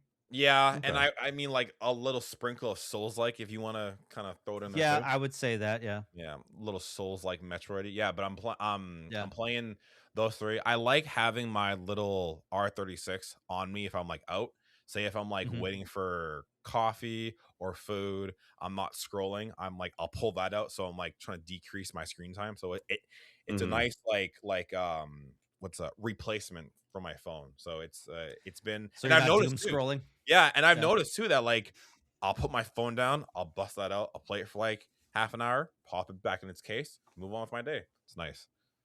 Yeah, cool. So that's all. Those little emulator handheld systems are actually kind of nice and convenient. I have another Ambernick. I have a different one than you do. I don't have the analog sticks on it, but it's a nice little device. Packs in pretty nice, and it's it's a sea of there's a whole sea of these like TikTok feeds and reels of like people like showcasing these like I think Luigi, you talked about it. It's like 15,000 games in this tiny little, handheld system. Yeah.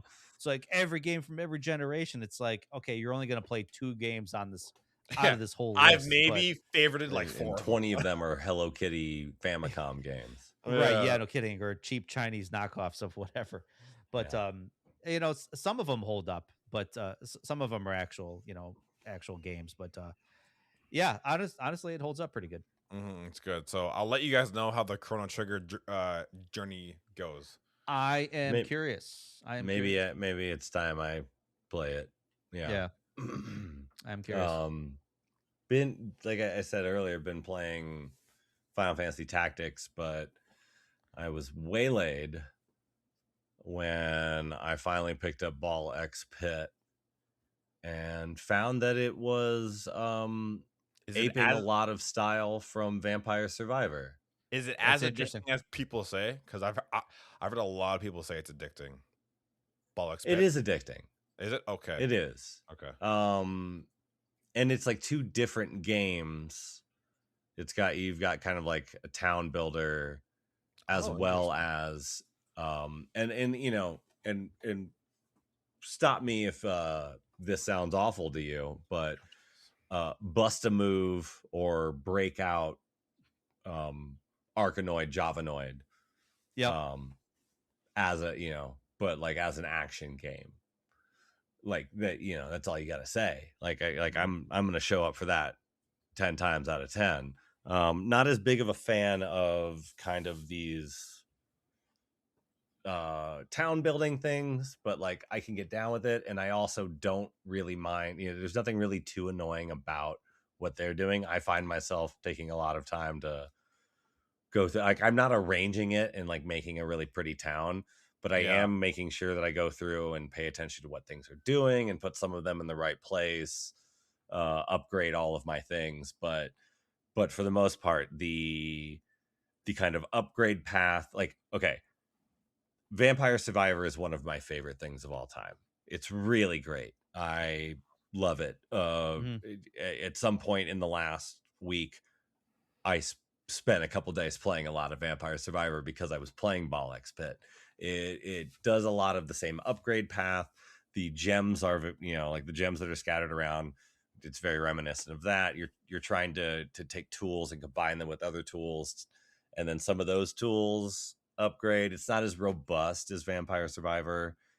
It's not even as robust as vanilla Vampire Survivor. But it's enough of like sort of like each thing is different enough, each character is different enough, and like a lot of them I don't like. Same with Vampire Survivor, there's characters I don't like, or their power-ups, or the way they move. But like each character is different enough and like needs to be like a different placement or a different tactic, or sometimes you want to be like doing the breakout thing where you're like it's a frontal assault where you're trying to break them from the front. There are other characters where it's better to get behind everybody and just have like a million balls bouncing on the top of the screen. And those are my favorite characters because that's my favorite way to play breakout or brick break or whatever the fuck thing was on your iPod back in the day. Like I love that game. I love that shit. And I love Javanoid and Arkanoid. And so when I play those games, like I want the ball on top, like killing everything. Just going. So I tend to favor those characters. Not my favorite game of last year, but like it has been addictive enough and not in a like dirty way like Balatro that I've enjoyed my time with it. Balatro I spent 6 days with and went, oh no, this is bad. You need to walk away from this. Oh my! Yeah. Is it that addicting? Remember what happened? Huh? Is it that addicting? Balatro? Yeah. Balatro is that addictive. Oh my god! Balatro, I've heard that same thing from multiple people. I've only heard that once you start it, you like can't stop because it's so addictive. Yeah, it came out for Apple Arcade. I had it on my phone. I spent 6 days with it and was just like, we need to stop this. Like this will not I end need to well. look in the I don't mirror and ask myself. particularly enjoy this game, Yeah. but I keep playing it. Oh, it's And one of that's telling those. me something Oh bad. no, it's one of those. I hate it It's here. almost it's almost like the why I stopped playing Rocket League, where I was just like, we need to stop this. You are becoming an awful person. You need to stop just saying wow, wow, wow, wow, wow over and over again and just walk away from this game. So it was more of a mental health reason I stopped playing Balatro. Sometimes it's for the best. Yeah. Yeah. But this isn't, I don't feel too dirty playing it. It's fun. But yeah, that's been most of my playtime this last month. Cool. I made a promise to myself that for those out there in listener land, I collect retro video games, and it's kind of like Beautiful. my little side hobby that I like to do. I like to just buy old games, put them on a shelf, and never play them. So now this month, I was like, I should probably start at least making a dent in some of these games that I'd be picking up, and kind of make it a year goal to like play more of my back catalog. So this month, I exclusively locked myself from PC, PS5, and Xbox and Switch 2. Nothing modern. RF Switch only. Yeah, literally, like nothing newer than 20 years old. So it's like everything I'm playing is 20 years or older. So it's funny that we talked about Need for Speed Underground. So one of the games I played last night was Need for Speed Underground, the first one.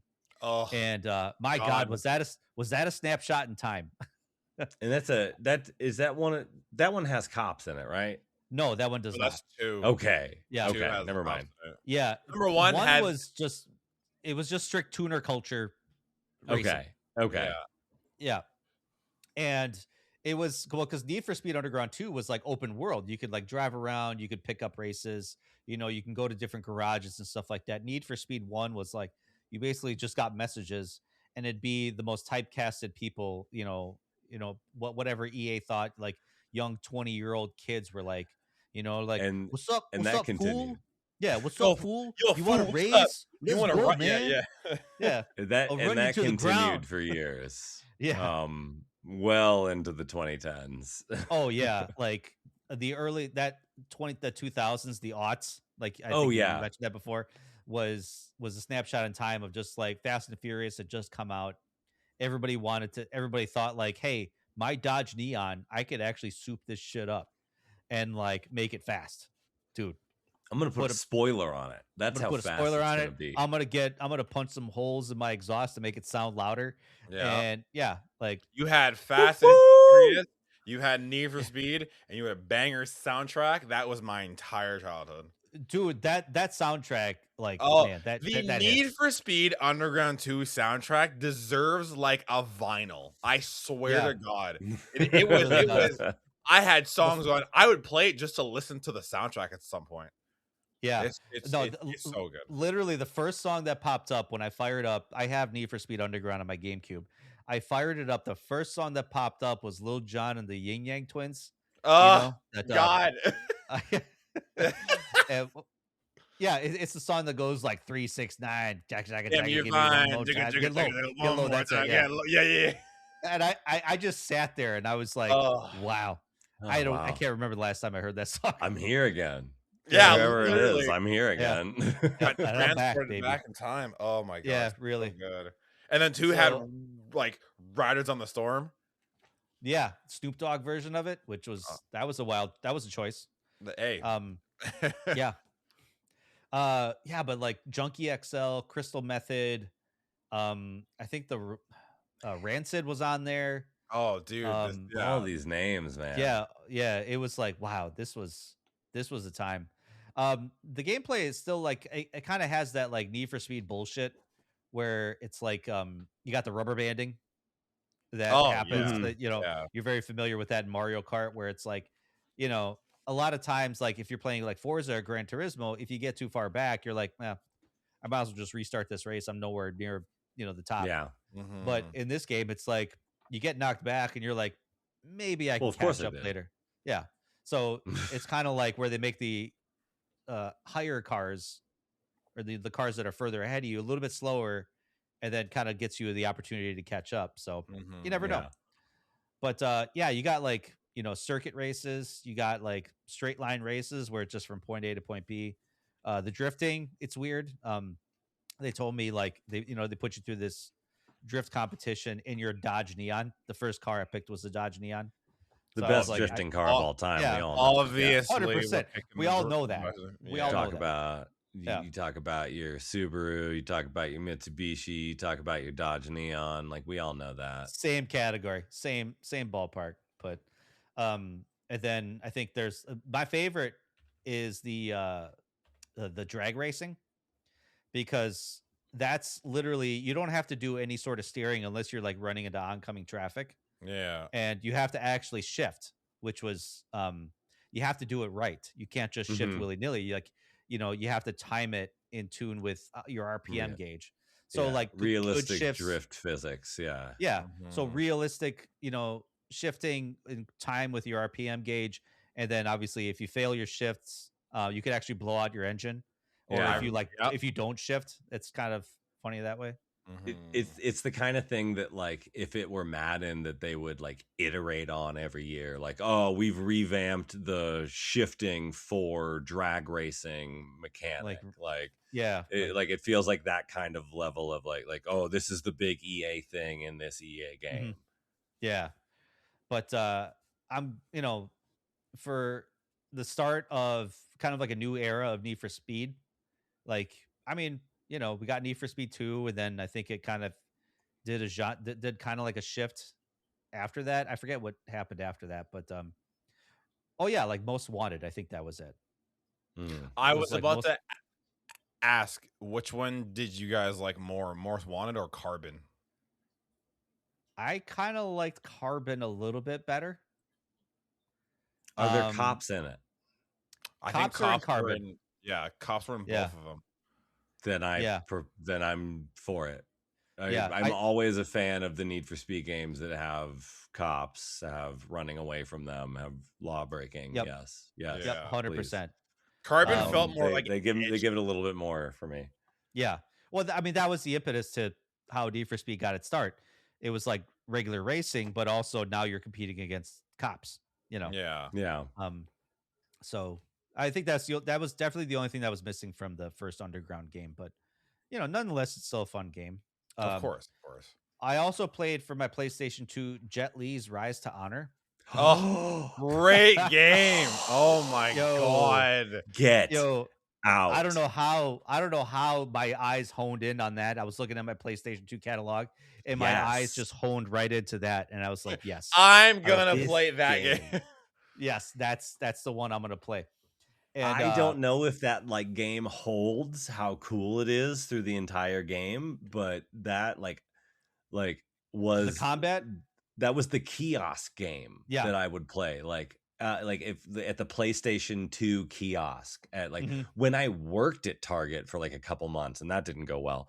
On my breaks, I would just be like there in my uniform at the PlayStation 2 kiosk playing Jet Li's Rise to Honor, because like such a cool like control scheme mechanic for a fighting game.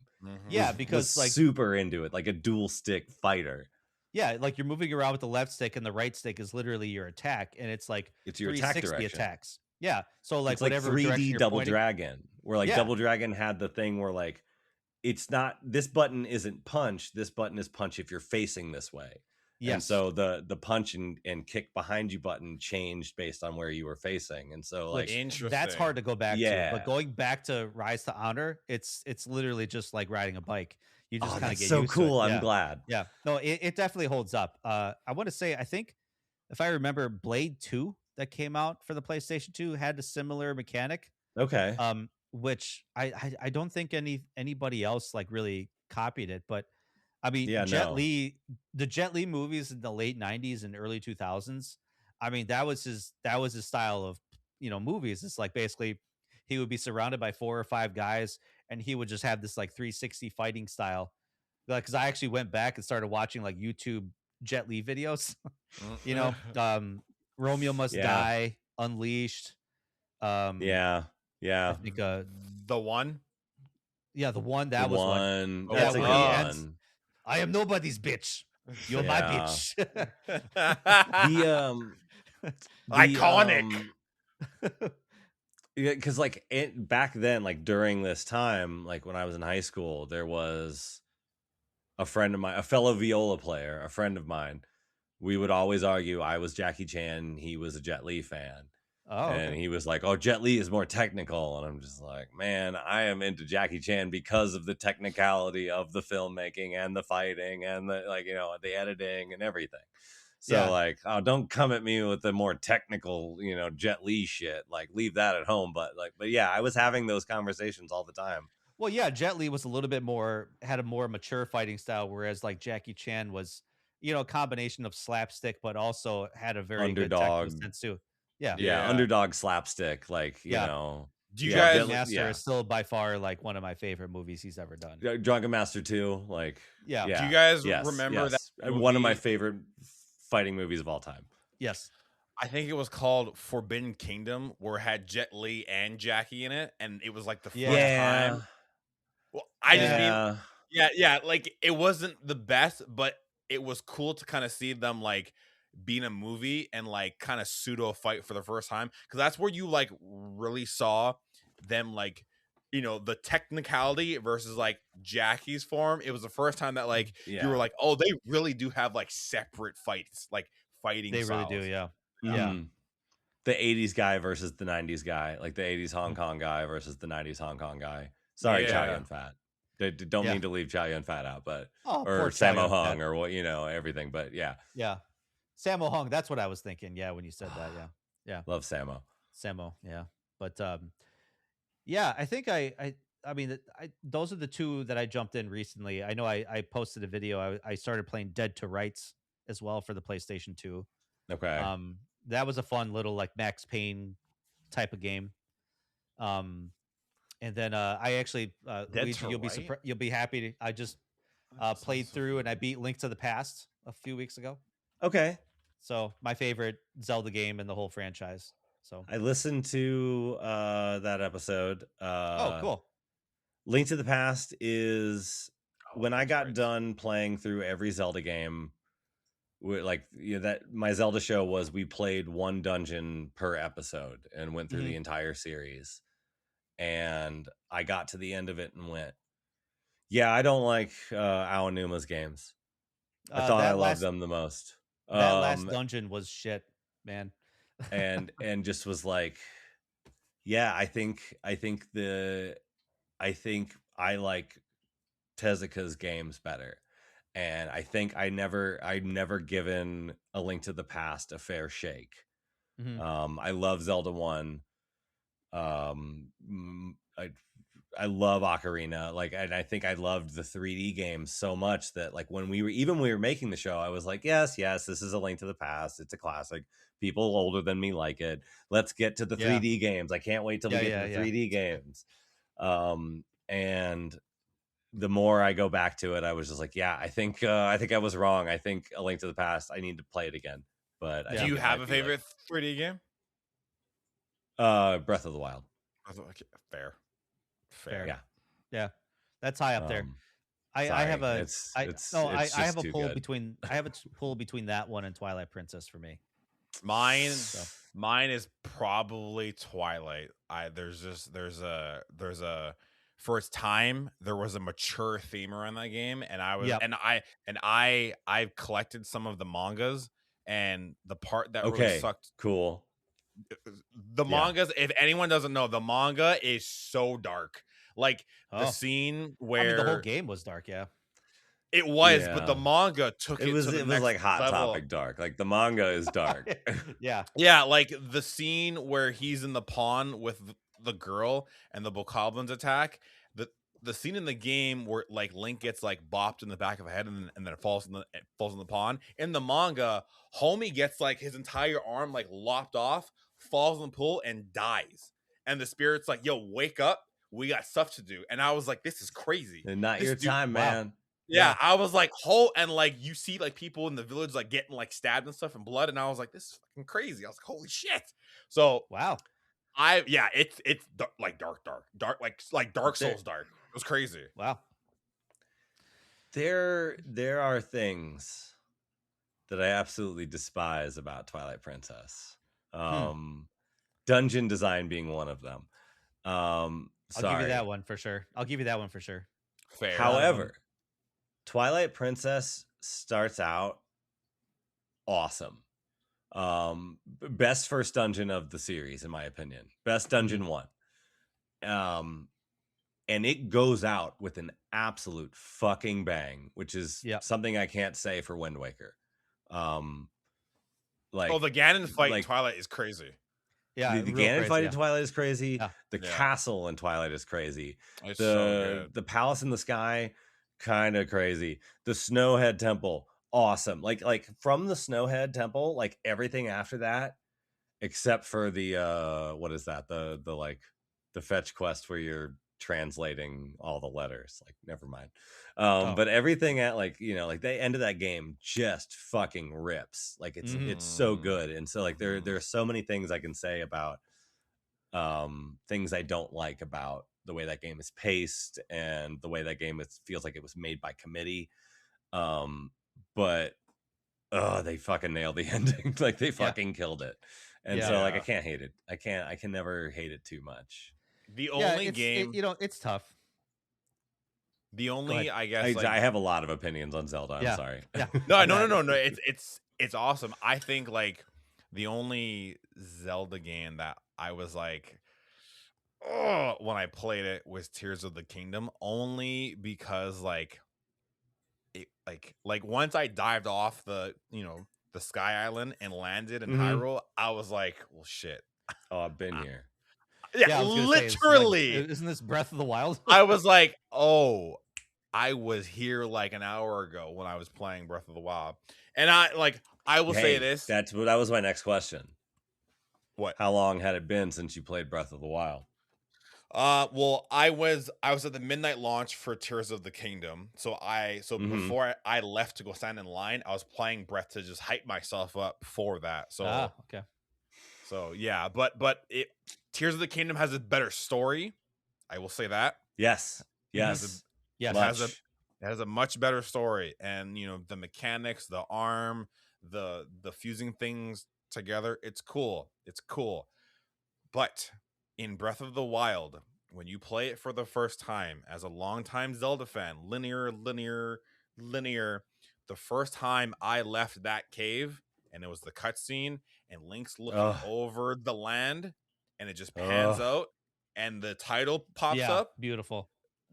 I still to this day, still talking about it, I get chills. Still. And when the game just said go, and I was like, well, where? And it's like, exactly. Absolute cinema. I felt like I was 5 again. It was like, one of those moments where I was like, oh my God, like I can go all the way to that mountain peak that I can see that's like this big. Like, I felt like I was playing Ocarina of Time for like the first time again. I was like, this is fucking crazy. Breath of the Wild forever will hold that moment so high.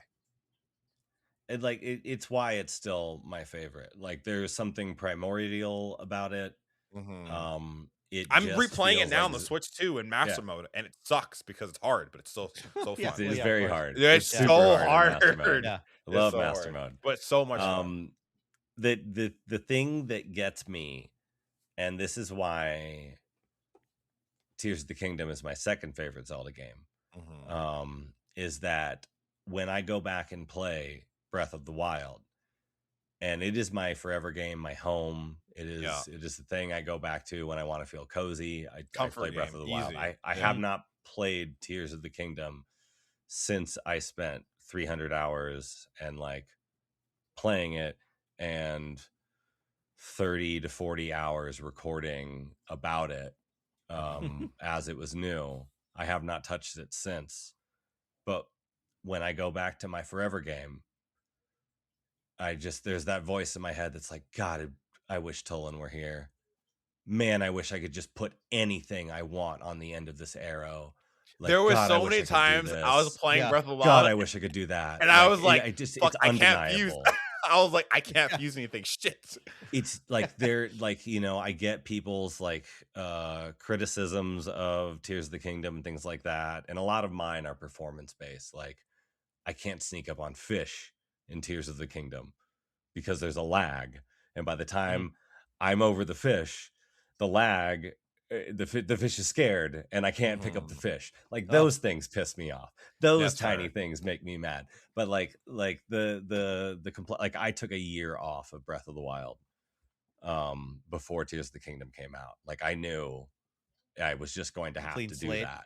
Yeah, and it worked. That's fair. That's fair. Yeah. That's fair. Yeah.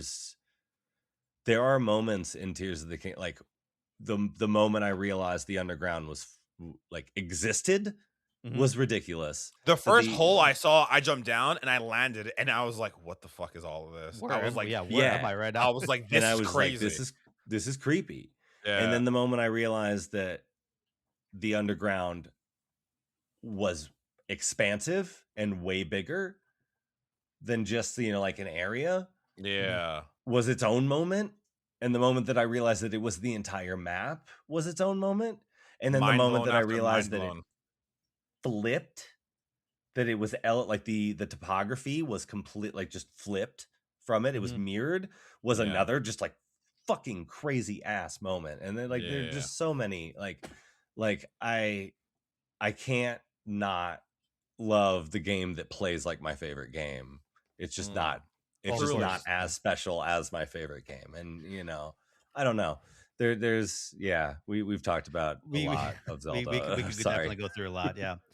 But I know, like, for our final topic, we can kind of slowly wrap things up here. But I did want to go over that the top 10 games list, top 10 sales list is an interesting list because generally it's kind of dominated by Call of Duty, and maybe at the very least like one other like kind of big exclusive game, like either in Nintendo or Sony for basically most of the years. But as far as what sales numbers goes, the top 10 games in US and Canada, Battlefield 6 is number one, which is kind of not surprising. I think it came out with a lot of hype, and a lot of people, like a lot of people loved it. I think it brought over a lot of Call of Duty fans that said, I think we've been wanting a game like this for a long time, and Battlefield 6 definitely brought it. Putting Vince in front of Battlefield was the best move they could have made. Oh yeah, 100%. I mean, rest in peace, but man, you're a legend for like putting your hand in it. I'm so surprised it took them that long to do that. And I think it's because they had to tear it away from what's his thankfully I don't remember EA executive names anymore because I haven't done this regularly in a couple of years. So what was it, 2146 or something like that? Whatever the one before it was, just dead on arrival. Patrick, what's his face, was just like, everything's gonna use Frostbite. Yes, Battlefield is the future of EA. Everything has to use Frostbite. NBA 2K26 is the second. The third one is surprising to me. Monster Hunter Wilds. Sometimes I think that's such a niche title, but it's immensely popular. Yeah, like Worlds finally broke through. Yeah, and if Wilds has made it easier, yes, and if Wilds has made it any easier to just get into a party with your friends, then that's an improvement over every other Monster Hunter game. Yeah. Borderlands 4, that's an interesting one because I felt Borderlands 4 was kind of a mid game, but I think it brought brought a lot of old Borderlands fans back. NCAA college football 26. Finally, we're getting college football again. After that, Madden 26, and then Black Ops 7 right after that. As we know, I mean, it's COD. It's household but for them to be so low on the list is actually, I don't know. It's, for me, it's like, okay, I think we're starting to see the cracks start to show. That's not what the cracks is. The cracks is the next game on the list. Black Ops 6. Yeah, when your previous that's year's what's game fucked up. almost oversells, the next game. And it's not even like a remake of Modern Warfare 1 or 2 or something like that. That's like popped. It's Black Ops 6 because it's on the cheap. Maybe, like, I don't know. Well, yeah, probably. I mean, admittedly, when the game, the game so always comes out ridiculous. later in the year, so The people are still Zombies was buying it. better. Oh yeah, I heard yeah, for sure. Who knows? Then you got Like, Elder Scrolls. You got Elder Scrolls Oblivion remastered, which that was like a shock release that came out, and I think a lot of old Elder Scrolls Oblivion fans love that. And then Ghosts of Yote. I can vouch for that one. Yeah, I can too. It's a game that I wish more people played, but God, I'm happy it's in the top 10. Yeah, I could splooge about Tsushima and Yote all day, but yeah, I platinumed it. It was fucking from start to finish. It was incredible. It was so good. Mm-hmm. I mean, I would say we got to be at least realistic in that Mario Kart should be in this top 10. Mario Kart World should be in this top 10. However, the majority of Mario Kart sales, from what I read, has been from the bundles. Mm-hmm. So, like, for example, Switch 2 by the end of the year has sold 12.4 million units. And I gotta imagine the majority of those units were the Mario Kart bundles. I'm in said percent. Yeah. I got the Mario Kart. I mean, bundle. I bought the bundle. Yeah, same. So I'm gonna wager that Nintendo also doesn't share their digital downloads. So I'm gonna say Mario Kart probably should be in the top 3. But not a bad guess. We can't definitively say one way or another. So. No. Yeah. And you can sit here and say, "Oh, Mario Kart World, blah, blah, blah." It was a good game. It was a fun game. Oh yeah, 100%. It was. Yeah, it may not be talked about a lot. Yeah, it doesn't have DLC now. And yeah, if you want to sit here and be like, "Well, Mario Kart 8," you got to think of it. When Mario Kart 8 came out, when Mario Kart World came out, I'm sure they both had nothing. You're only saying this because Mario Kart 8 has a plethora of things now. Give it time. I'm sure World will get... I mean, keep in mind, Mario Kart 8 was a Wii U game. My point, this will just quietly sell in the background for years. Yeah, for years, exactly. Yeah, but and we'll eventually get something or more outfits or whatever. Did they eventually release more outfits for DK because Bonanza finally came out? That was the rumor, but I don't think they released anything. Oh, really? So he just still has like 2 outfits? That sucks. Yeah. Sorry, DK. So. Yeah. I mean, also shows why nobody cares about DK fans because Nintendo doesn't care about DK. But Bonanza was so good. I love it. Was really good. I loved Bonanza. It was really cute. Anyway, but yeah, well, that about wraps it up for this. What is the phrase? Inaugural first episode with the new crew. The first of many. Yeah, I like that. First of many. So, I think we're gonna be. Well, we're gonna try to kind of stick with every other week, but I wouldn't be surprised if maybe that schedule changes every now and then. But, yeah. So, I guess that's it. I don't have a big long outro. The only thing I should have said, actually, I should have came up with the list of Patreon subscribers, which I don't think I have off rip. I may add them in post, but yeah. So I do want to thank our Patreon members. If you are interested in helping support the podcast network, go to patreon.com/Hair of the Dogcast. You get access to a lot of bonus episodes, a lot of early episodes, especially some of our other podcasts. Like we have Zombie Dogs, the Resident Evil podcast. We still have a lot of Raw Dogs and Elder Dogs episodes that are still coming out. And then also to Popcorn Dogs. That's like a movie podcast that Brad and Tyler do. And then I'm going to try to make them do this Return to Silent Hill movie in the future. Maybe. We'll see. Brad's not receptive to my ideas. I'm actually still, I think last time I talked to him, I wanted him to do an episode on the Street Fighter movie. But that cast is crazy. Yeah. No, I'm talking the old one. I'm scared of that thing. I'm talking the old one. Jean-Claude Van Damme. Okay. I want them to do that one. But I was like, will you do it on a Tuesday? I'm gonna make them do it on a Tuesday. Yeah. But anyway, yeah. So, guys, thanks for listening. It's been a spice. Yeah. I just need everyone out there to know on this inaugural episode, that if you're a fan of Purdue University, you can never, ever, ever talk shit again. I'm the happiest boy who ever lived, and I've never cared about college football, and it's just the greatest day of all time. And I just watch them they just intercept it. I don't know. They got smoked. Holy shit. No, it was a close game, but it was not a close game. Oh no, wait, that was oh no, I mean the national championship just happened. Okay. IU 5 national basketball championships. IU beat Purdue like in November, 56 to 3. Yeah. Oh, I'm not talking about that. Fuck those guys. They're scrubs. I just mean for the rest of time, human time, it's just for, like, we all know now. Mm-hmm. You have nothing, and you never will. You can talk about the moon all you want.